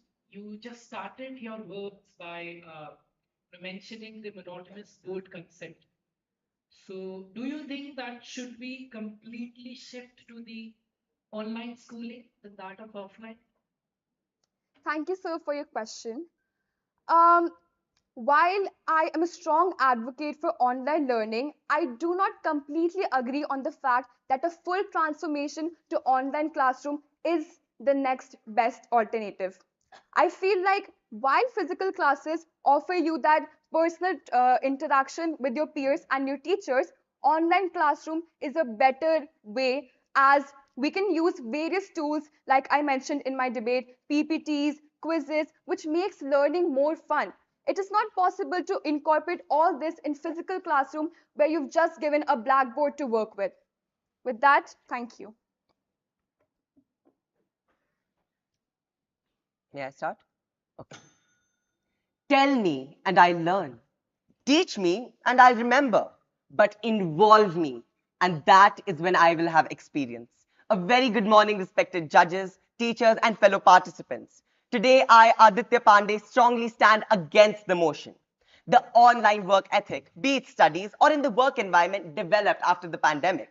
And since then, we have not looked back, and neither have we completely shifted back to an offline mode. The heart wrenching visuals of people losing their loved ones during the pandemic were very happily overshadowed by small snippets of colleagues being half dressed or students forgetting to mute their mics. This was a very hilarious instance, but what it truly highlighted is the ever degrading system of our ethos and our society. My worthy opponents might stand here and say that the online work system is so much better simply because of the flexibility it offers. Compromising your commitment, your duty, just for a few moments of happiness, does that make you develop in a holistic manner? No, it does not.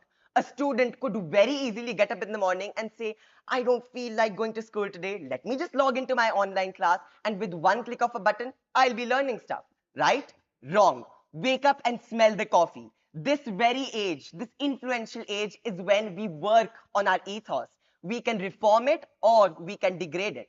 What comes into our house is a lack of creativity and a lack of discipline. And what conveniently goes out of the window is this very creativity, discipline, and respect for not only your peers, teachers, but also your colleagues. Sitting for hours in front of a computer screen with no change in the external environment, with no collaboration with other human beings, defines and delimits creativity and motivation. Ladies and gentlemen, creativity cannot be limited. Recently, people have also advocated for a variety of different solutions for this. In the work ethos, we have advocated for a hybrid type of mode. Infosys has recently mandated a 3:2 ratio of offline and online work environment and has been applauded across the nation for achieving this balance between principality as well as functionality. Now, my worthy opponents might also bring up a variety of facts contradicting my statement of only advocating. Please remember, I am not a sole advocator for offline education or offline work, but a balance. We can't be on two extremes. We need to be in a balanced situation. To end, I would like to ask just one question to my audience. Would you like to go to a doctor and consult with them who has had real time experience, raced against time to save a patient? Or a doctor who is very well learned but was constantly distracted by the not so subtle ringing of the doorbell while attending their modules? Thank you for your time.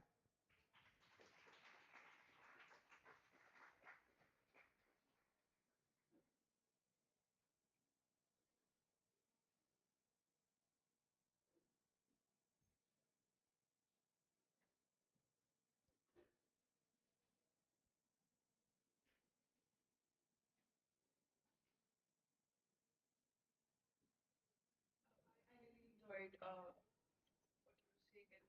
Thank you, ma'am. great. I don't have any specific questions, but one thing that you want me as a judge to take away Okay. regarding online culture and working, Sorry, ma'am, could you repeat that? something that I want to understand is Yes, ma'am. when talking about online culture, Right. right? I'm myself a young person, right? Okay. And I want to understand from your experience, maybe, Right. how do you think online spaces can be made more safe Okay. for everybody who's online, right? Right, right, right. Especially adolescents and young people, Right. so that they learn and they're Okay. also like, better informed when Right, they right. explore opportunities and spaces. Okay, so how can they be protected in an online Yes, manner? in Right. online. Okay, so ma'am, first of all, I do think that change is the only constant, right, in our life. So of course, we can't be completely disregarding this online platform, but at the same time, as you mentioned, it does provide a lot of legality, a lot of places where we might face dangers. And that is where our parents and our educational institutions, and in the case of people who work in the office, their official institutions, the companies they're working for, that is where they have to put in reasonable restrictions as to where they're not infringing upon the privacy or data rights of the individual, but at the same time ensuring that they're fostering a per se safe environment for the people. So putting laws, and parents, of course, need to put restrictions, check internet history, and I think that would be the simplest answer to this, right? Okay.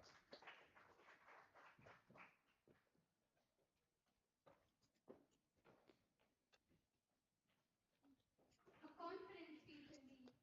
Cohort 12, please come up on the stage.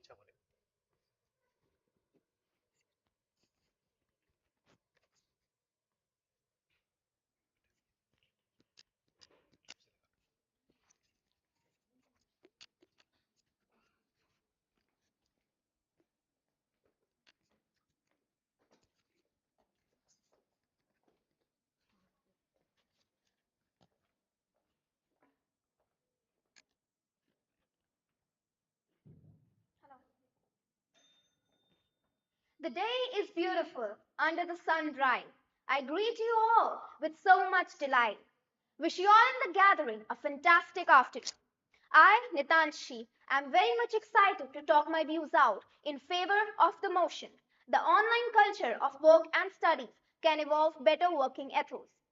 To start with, I must say, changes are the order of life and cornerstones of human evolution. Inventions like telephone and television had been groundbreaking inventions that changed the world like never before. Later, with the advent of information technology, the combination of the three is now all set to lead us to an era of artificial intelligence enabled virtual reality. The scientists working on it claim so that even teleportation of man may become a distinct possibility. So there's no going back on this. In spite of people turning down the online mode of business functioning, the fact of the matter is that many businesses still perform their operation that way. And some businesses which are software based will continue to adopt this style of functioning on a full scale or a trimmed down scale, but can never go away completely. This has been because not only it cuts down the cost of business functioning, but is also very quick and reliable. Two massively profit making business norms, namely Amazon and Flipkart, work online and cater the entire range of consumer needs. We cannot expect them to work so successfully while operating from a single outlet. One of the key advantages that online culture offers is the flexibility to work from anywhere and at any time. This 360-degree flexibility has led to a shift in the traditional work environment, promoting better emphasis on results rather than merely hours spent in the office. Employees are no longer bounded by the constraints of a physical workspace, enabling them to find a work life balance that suits their individual needs. Research has shown that increased autonomy and flexibility ultimately lead to job improvement and productivity. So, if seeing is believing, then online culture is showing us the world in high definition videos which may not be even accessible to our eyes and perception. From Chandrayaan to exploration of uncharted galaxies, the odyssey in the realm of online domain is an unending venture. Thank you.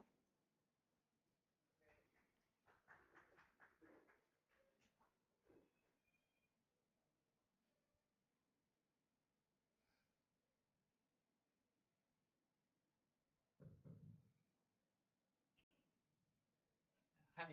So my question to you is that do you think this online culture leads to a more of spread of rumor? So be it any platform.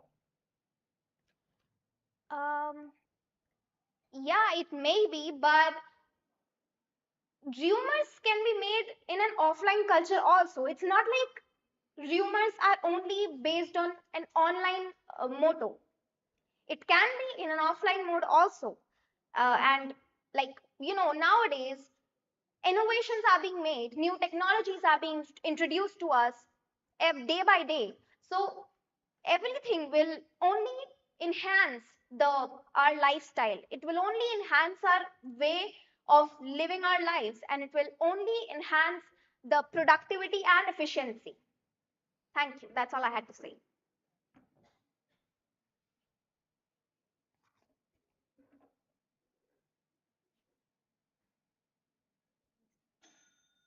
I wish the splendid afternoon be all very pleasant to the scholarly, respectable attendees present over here. I am Aditi Singh, and today I am going to debate against the motion on online culture of work and studies can evolve better working ethos. Well, I would like to come right into the core of matter of distinction between being literally lively and seemingly lively. They're as different as a real flower and a replica of it in a plastic form. The experience may be similar, but they are not actually the same. The former is simulation, while the later is natural animated feeling, tactical palpable gestures, spontaneity of stimulations, and responses that are the attributes which get you a real feeling of liveliness that connects instantaneously. Here, I would like to sample an instance. Radhika is a class 11 student. She had been remarkably good in her academics, extracurricular activities, and all. But then in came the COVID affected transition in the mode of school teaching. She, being good, adopted well, and comparatively, she still kept doing better than others. But suddenly, her performance in all the subjects started to take a hit. Whatever she wrote in language could not be taken to her teacher for an instant examination, as online checking is a type of a taxing and a gradual process.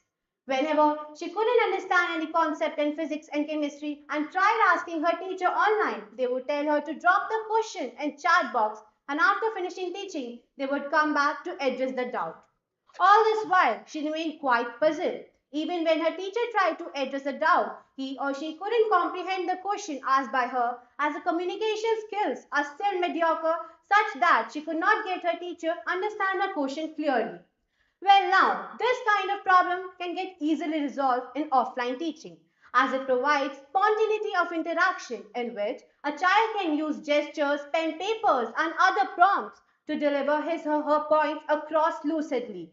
But alas, this cannot be done in online teaching, and hence this hinders the quality of teaching and learning substantially.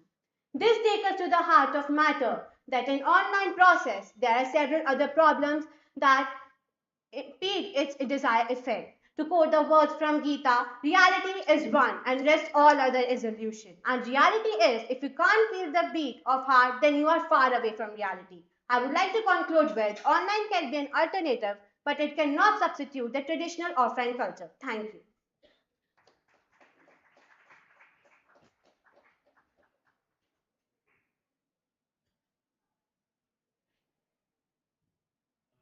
I think you are expanding on some of the problems of online culture which you were not able to do. So it Yes. looks like you took the opportunity to just do that, right?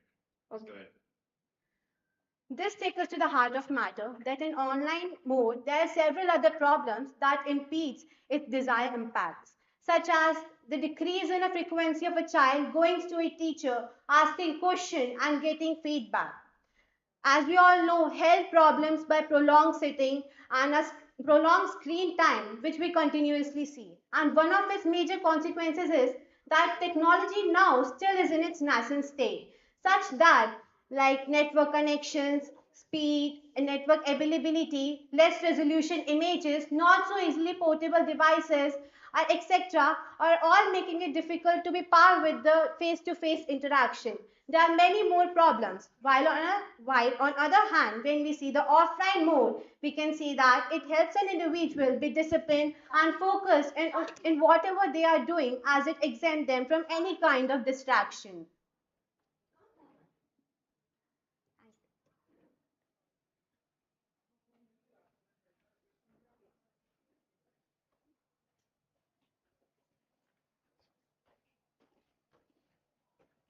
Absolutely. Now, before we proceed further, please put your hands together to welcome our Honorable General Secretary, Dr. V.K. Ganju, son of Sri S. in Ganju, in whose memory this debate is hosted by the Vishwa Bharati Public School. I request Principal Ma'am to please present a planter to Dr. V.K. Ganju.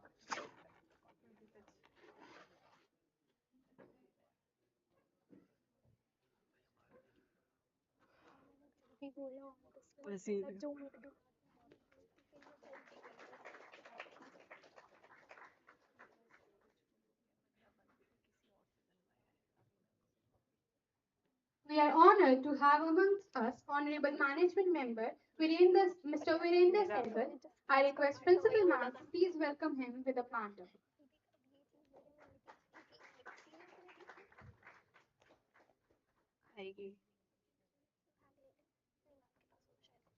Now, let's resume the event with code 030.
Digitalization is the catalyst for a profound metamorphosis in the way we work and learn.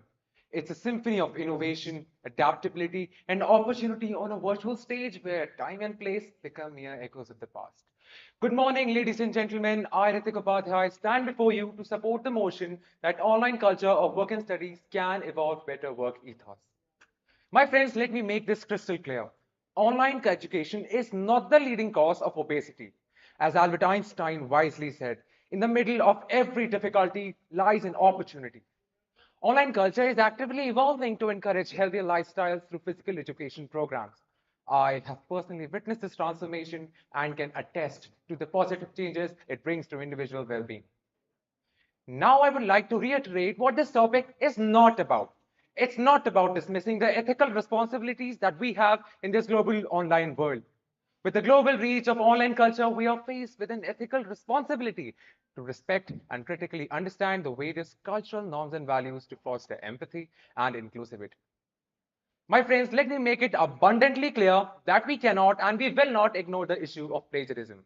It's a significant concern, and as we embrace this digital era, we must reinforce the importance of academic and professional integrity. Softwares like Turnitin, which detect the plagiarism, are examples that demonstrate that online community is actively seeking solutions to address plagiarism and promote ethical practices in education and work. Additionally, online culture is not just a matter of convenience, my friends, but an environmental imperative. It reduces our carbon footprint, and through this, we reduce traffic congestion, consumption of fossil fuels, and of course, pollution, thereby contributing to a healthier planet. My friends, in conclusion, let us be firm in our understanding that online culture is not just a passing trend, but a fundamental transformation. With firm commitment to ethics, proper planning, and adaptation, we can harness the power of this virtual world to create a world that has better working ethos a world that is more eco-friendly, and of course, a world that fosters individual growth. Thank you.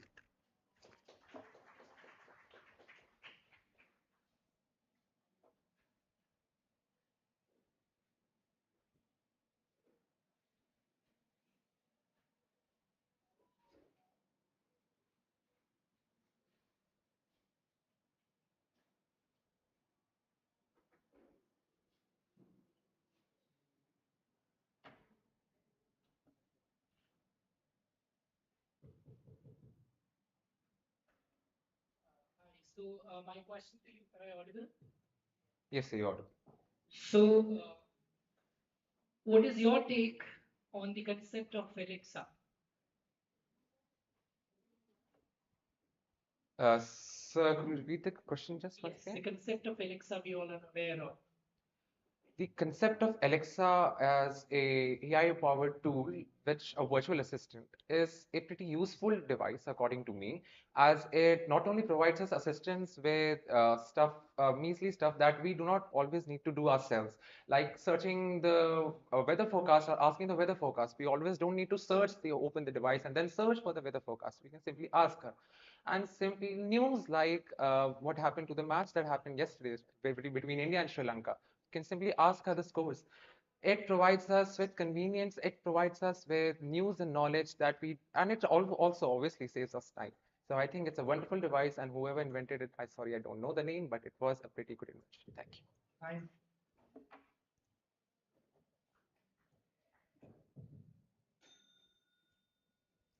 In the quest for progress, let's remember that the essence of meaningful work in education is found in the hearts and minds of people, not in the algorithms of machines.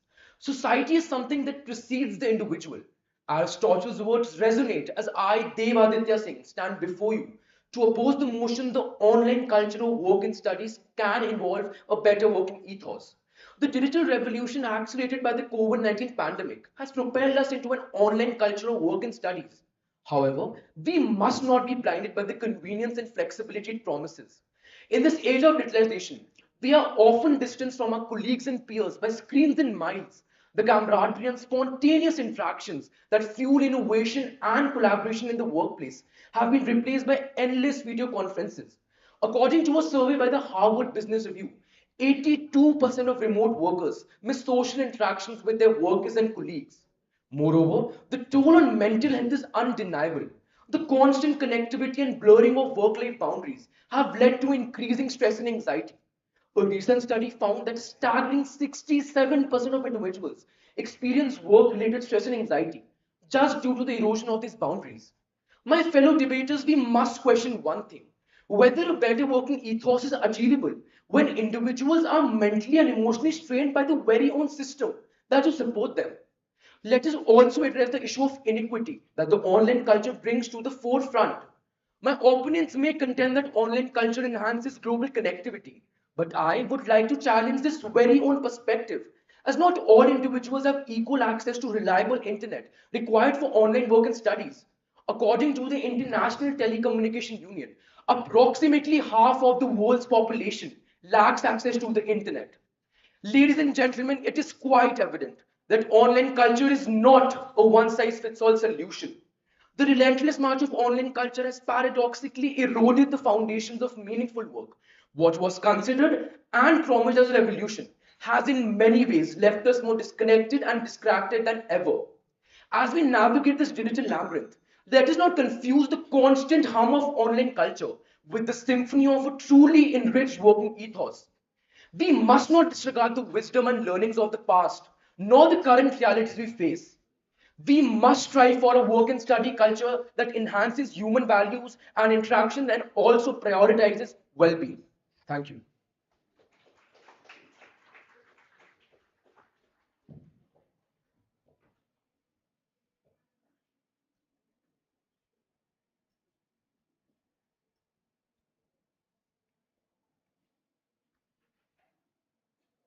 So you mentioned about people going work that they socializing there, and when they work or you study online, you're not getting chance to do that. So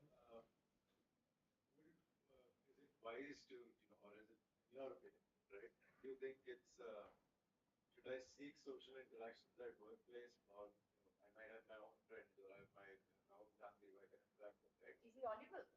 So could you please repeat the last part of the question? Yeah.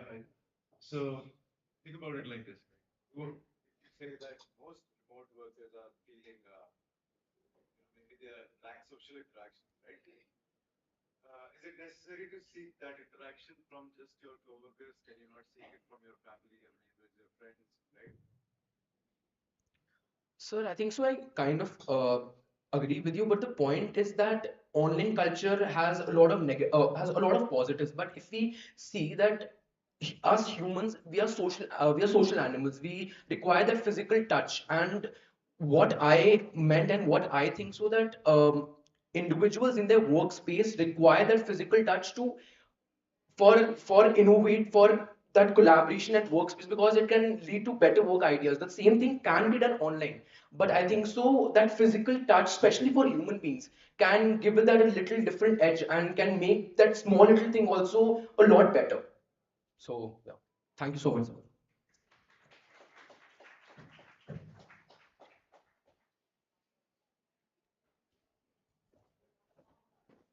Very well articulated.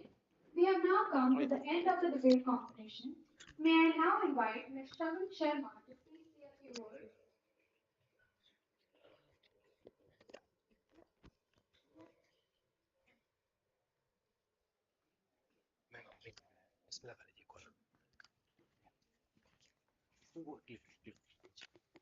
Okay, let's go.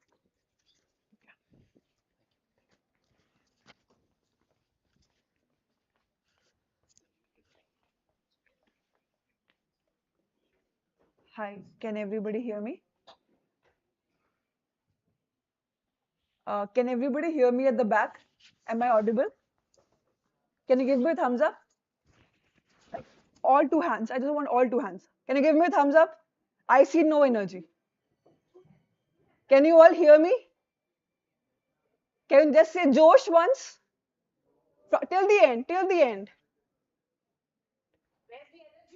Where's the energy? Okay. It's okay. It's okay. Uh, I am happy to be here. I will not go into my work, but I heard a lot of key terms. I saw a lot of vocabulary. A lot of you who spoke here, you understood so many terms and you use them very wisely. And you use them very appropriately in most cases, I would say. And that's something which shows that you really invested some time in adapting, staying flexible, maybe searching and understanding, and then coming here and being able to speak with everybody. I think that's amazing. Uh, just in summary of all that you have been doing, I will not take out of time. What I've realized is that uh, modulate a bit more. Some things I've learned in my journey of speaking with public, addressing audiences. I have addressed audiences of more than 200 without mics and with mics. Uh, and in that case, you engage with them, right? You talk to them, you ask them questions.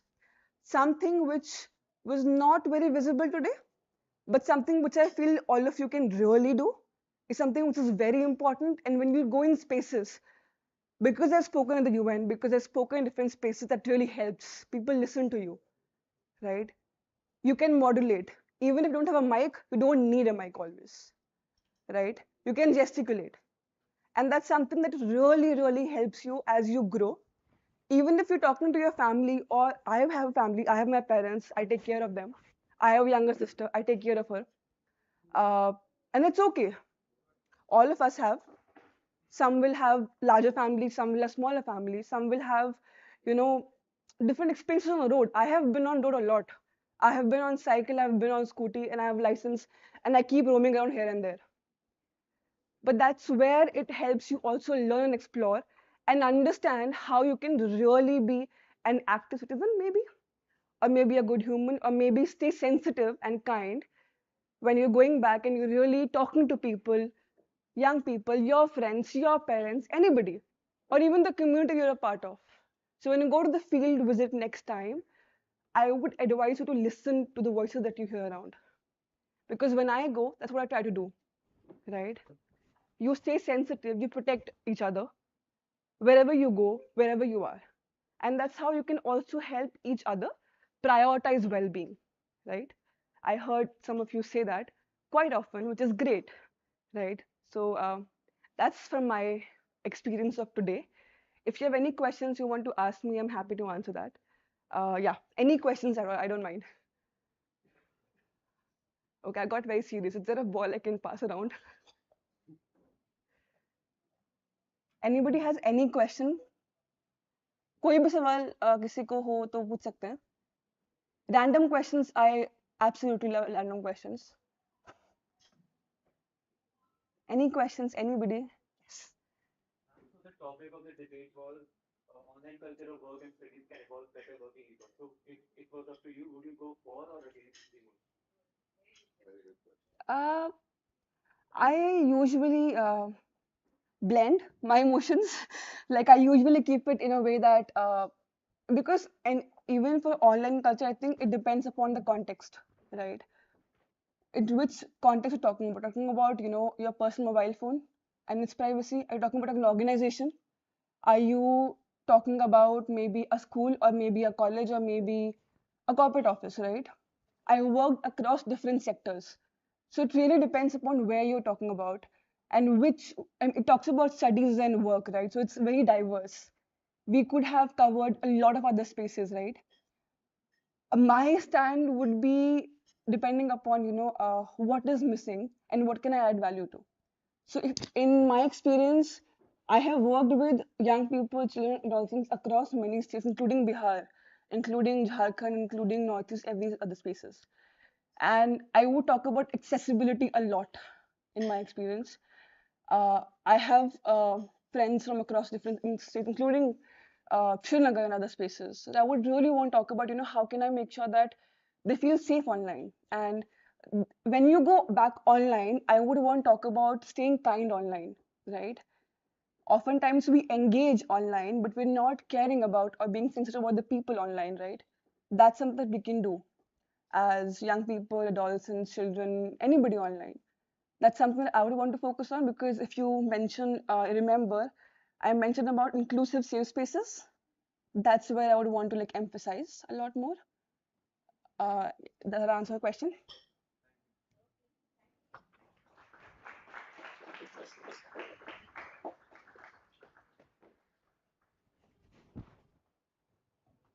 Thank you, ma'am. While the judges are tabulating the results, let us listen to a heart-thrilling rendition by the school choir.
hello.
अखण्ड बिल्वपात्रेण पूजिते नन्दिकेश्वरे शुध्यन्ति सर्वपापेभ्यो शालिग्रामशिलालेखां चित्राणां जातु चापये सोम्ययज्ञमहापुण्यं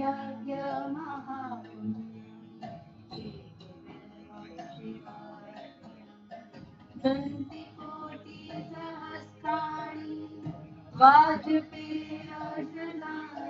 च कोटिकन्या महादानम् एकबिल्वं शिवार्पणम्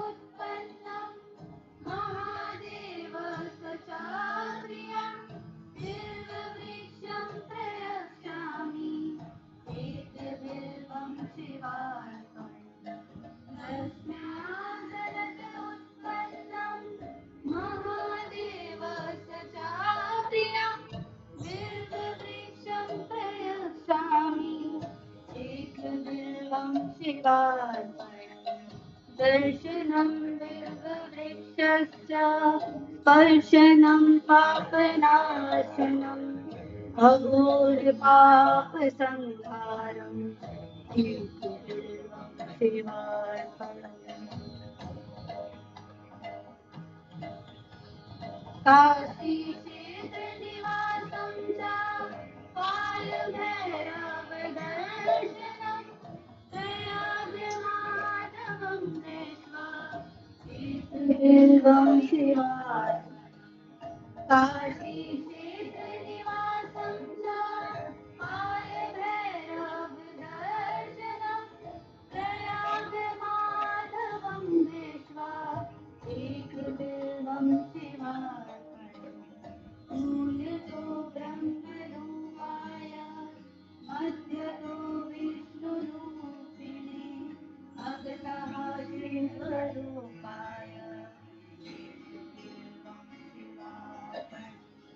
वितलं त्रिगुणाकारं त्रिनेत्रं चतुर्यायुधं त्रिजन्मपापसंहारं हेतुपूर्वं शिवार्पणम् वितलं त्रिगुणाकारं त्रिनेत्रं चतुर्यायुधं त्रिजन्मपापसंहारं हेतुपूर्वं शिवार्पणम् हेतुपूर्वं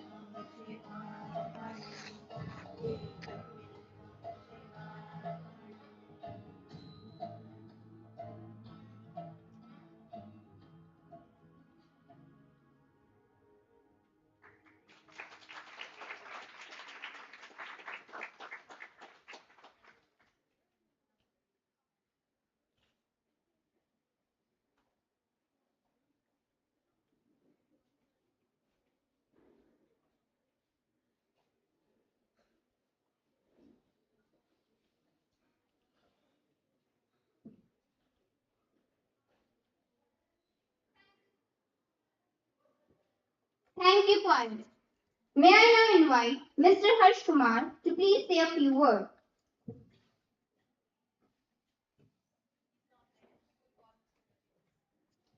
May I now invite Mr. Gajendra Singh to please say a few words.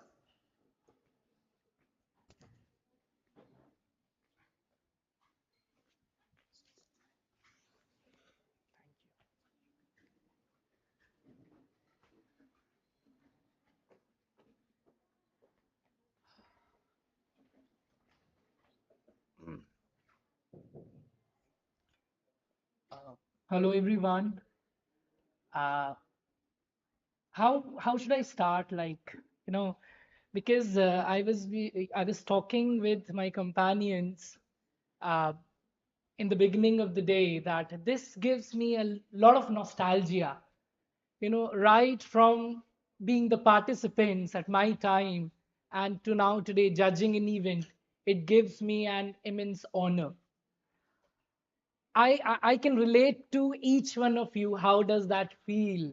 And many of you must be like, "Bas jaldi se result and we will get relaxed," right? But let me, tell you and share my journey that debate is not just the intellectual exercise, wherein it is the sportsmanship. What I am today, or many of us would be, the credit goes to these public speakings and debates. Today you are the participants, tomorrow you would be aspiring the nation, right? Take my words that debate will help you to learn, grow, understand in the coming time. We should also take care of one thing, that everybody of us will have our own perception towards things, towards the ideology. So the best thing, the sports person or the sportsmanship indicates that we all need to respect each other, whatever the result would be. So the result, the winning and losing is not the measure of anything, wherein what you took away today will help you a lot in your coming time. So I won't take much time of yours. I would just end up by saying that every master was once a beginner. So we all would try to stick to it and learn. Congratulations to each one of you. You all are the winners. You all are fabulous in your own way. Thank you so much.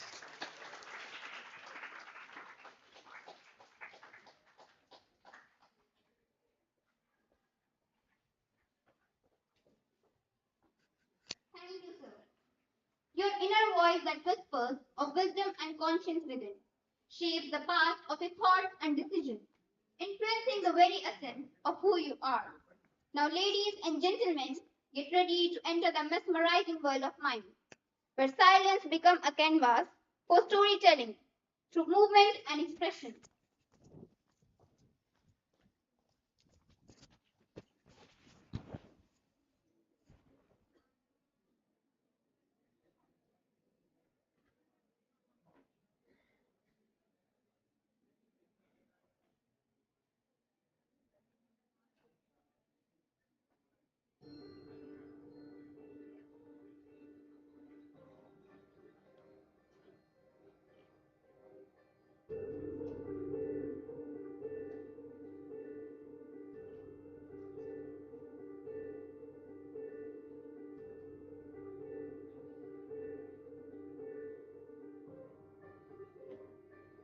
खुद की खोज में निकल किस लिए हताश है तो चल तेरे वजूद की समय को भी तलाश है समय को भी तलाश है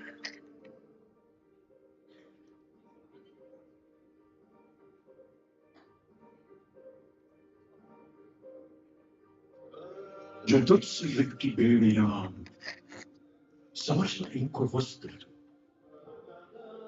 जो तुझसे लिपटी बेड़ियां समझना इनको वस्त्र तुम ये बेड़ियां निकाल के बनाने इनको शस्त्र तुम बनाने इनको शस्त्र तुम तो खुद की खोज में निकल तो किसमें हताश है तो चल तेरे वजूद की समय को भी तलाश है समय को भी तलाश है चरित्र जब पवित्र है तो क्यों नहीं ये दशा तेरी चरित्र जब पवित्र है तो क्यों नहीं ये दशा तेरी ये पापियों को हक नहीं कि इन्हें परीक्षा तेरी इन्हें परीक्षा तेरी तो खुद की खोज में निकल तो किसी आकाश है जब तेरे वजूद की समय को भी तलाश है जला के भस्म कर उसे जो क्रूरता का जाल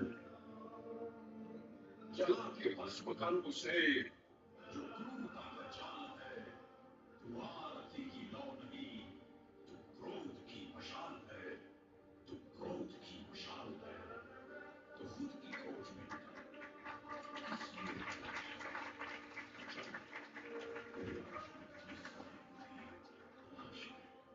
समय को भी तलाश है अजमना गगन भी कब कब आएगा उड़ा के ध्वज बना गगन भी कब कब आएगा अगर तेरी चुनर गिरी तो एक भूकंप आएगा एक भूकंप आएगा तो खुद की खोज में निकल तो किस लिए हताश है चल तेरे वजूद की समय को भी तलाश है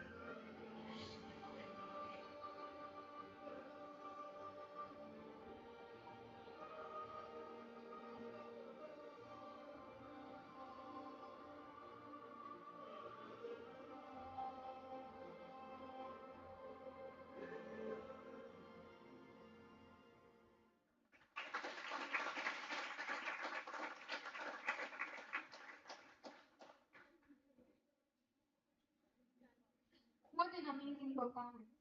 May I now invite Mr. Harsh Kumar to please say a few words.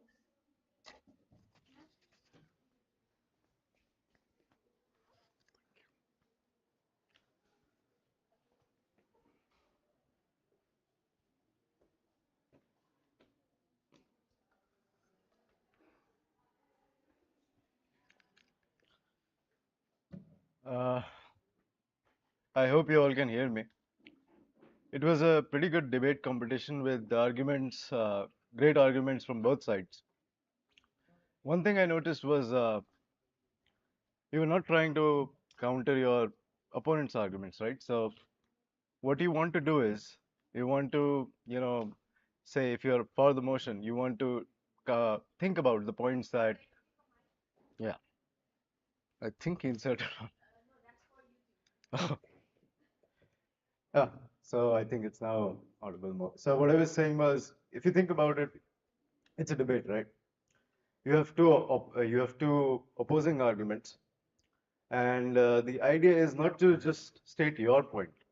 The idea is to counter your argument, counter your opponent's argument as well, right?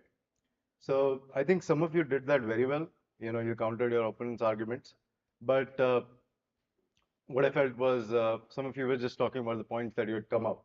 It's also important to be, flexible and research your topic very well. So in case, you get a random question or, question that you have not prepared for, you can answer that. That was pretty much it. I think it was a great debate competition, and I hope you guys uh, follow this hobby. I like debating myself, right? Um, Yeah, that's it. Thank you.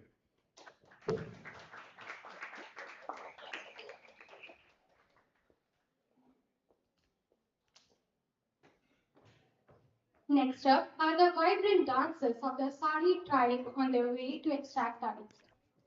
We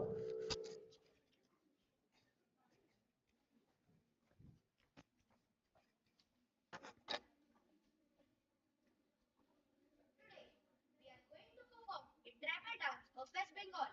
That is Sadi. Sadi is the most remarkable dance of West Bengal.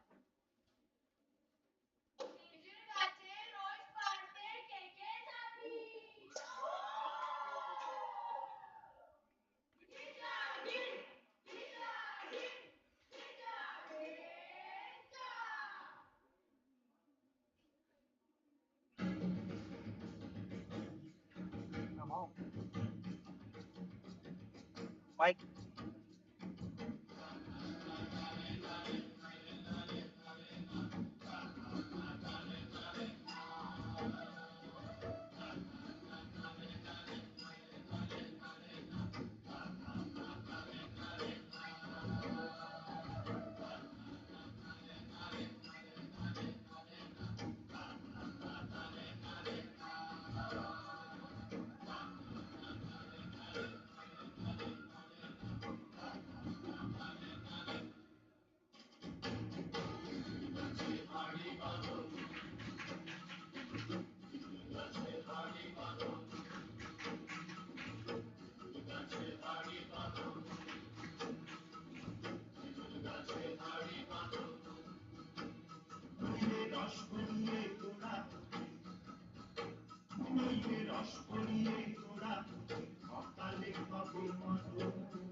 I'm sure this has lifted the spirits of our audience. Now, I would like to call our respected principal ma'am and honorable management members to come upon the stage and declare the results.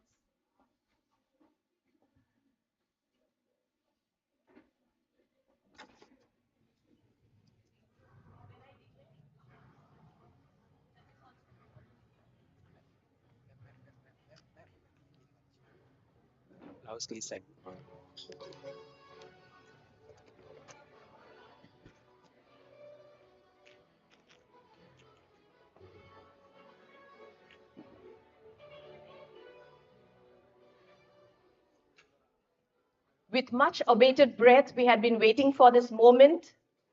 And at the outset, I would like to congratulate all the speakers. Every one of you were very vibrant and impressive.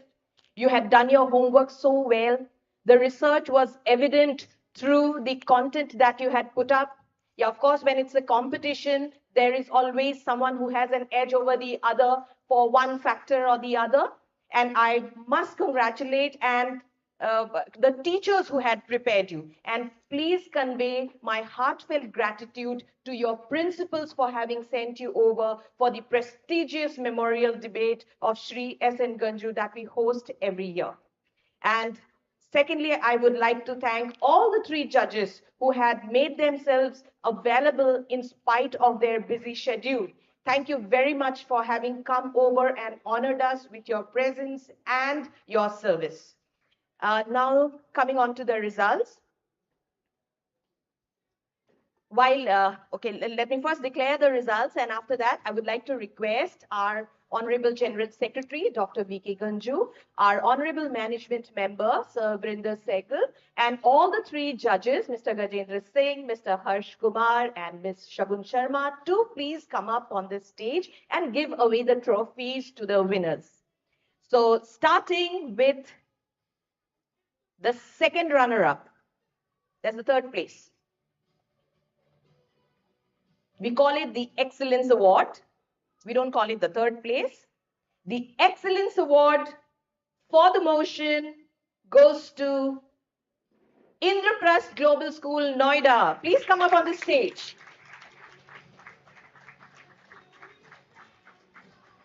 The Excellence Award against the motion goes to Pacific World School, Greater Noida. For the motion, who spoke for the motion? Yeah, okay, please be there. And Excellence Award against the motion, Pacific World School. Please be on the stage.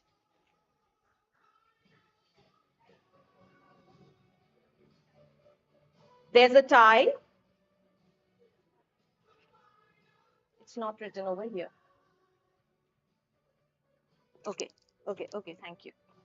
Well, there's a tie. The Excellence Award for the motion is shared by the host school, Vishwabharati Public School, Greater Noida. The Excellence Award against the motion is again backed by the host school, Vishwabharati Public School, Greater Noida. Very good. Both the speakers, please come up on the stage. May I now invite our honorable management members to please come on the stage to give away the trophies. Judges 2.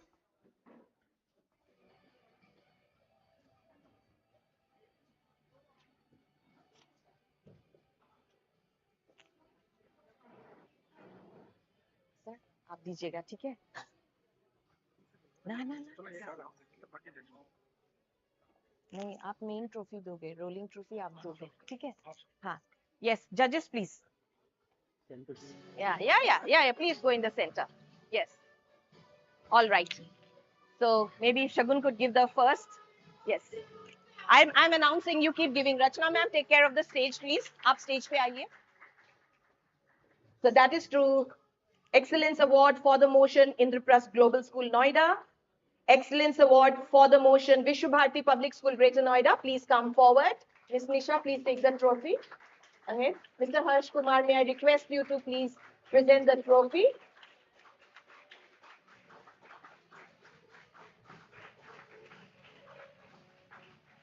fantastic Excellence Award against the motion I request Mr. Gajendra Singh to please present to Pacific World School, Greater Noida.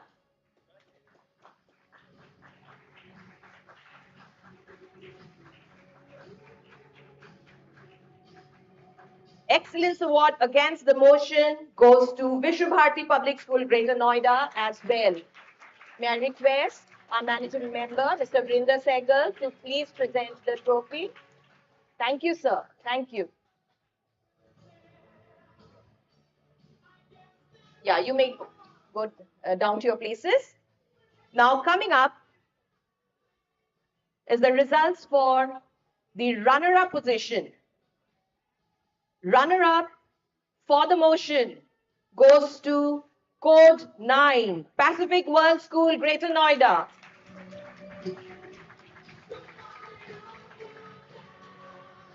Come on. And the runner-up against the motion goes to Delhi Public School, Noida. Please come up on the stage. Code 11, Delhi Public School, Noida. I request our management member, Mr. Vrinder Agarwal, to Mr. Vrinder Sehgal to kindly present the runner-up trophy to the winner of Pacific World School, Greater Noida.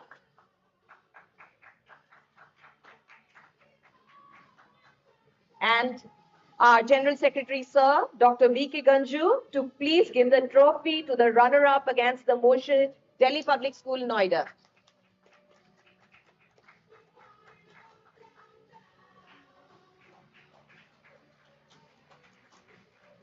And finally, coming to the winner of the Shri S.N. Ganju Memorial Interschool Debate 2023, the best speaker for the motion. Any guesses? Now, this will come as a surprise to you. When you have it in you, children, remember, you are unstoppable. And you will know why I'm saying so. It goes to Vishwabharati Public School, Noida, when the lights went off. So the electricity doesn't matter. Please come up on the stage.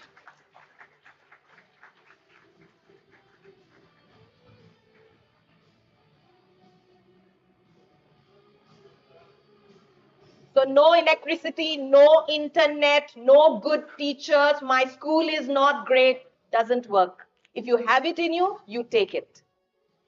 And the best speaker, we'll give it together. And the best speaker against the motion. Any guesses? School code 10, Mayur School, Noida.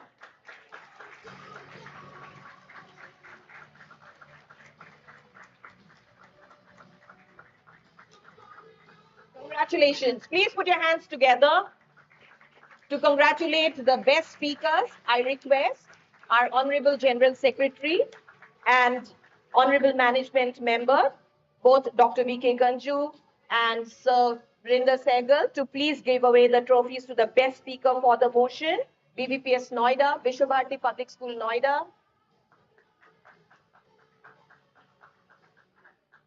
And against the motion, Mayur School Noida.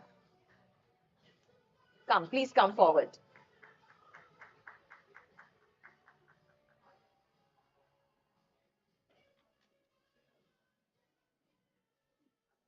And finally, announcing the legendary rolling trophy, which was backed by Mayur School Noida last year, goes to Pacific World School Greater Noida. Please come up on the stage.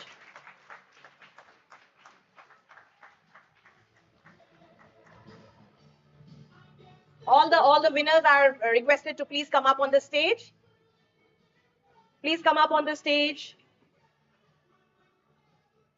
The best speakers, runners up. Yes, I was telling you. Best speakers, runners up, excellence awardees. Please come up on the stage for the last photograph. For the final photograph. This is going to go in the newspaper. Please come up on stage. They wouldn't otherwise.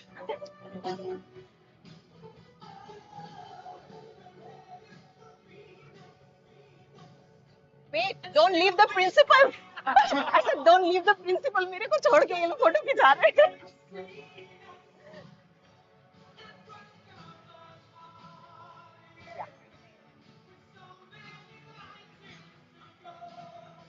Where's the rolling trophy? Where's the rolling trophy? This is it. This is for you.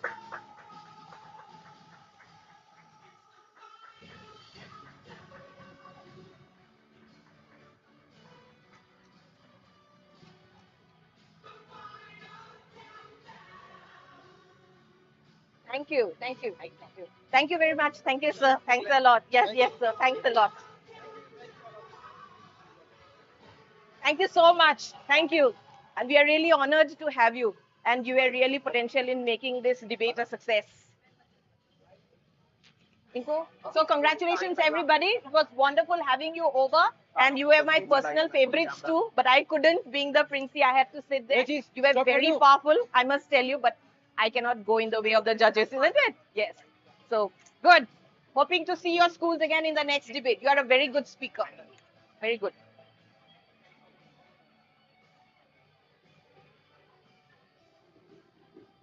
Thank you, everyone. Please collect your certificates, the participation as well as the winning certificates as you move out. With this, we come to the close of Shri S.M. Ganju Interschool Memorial Debate 2023.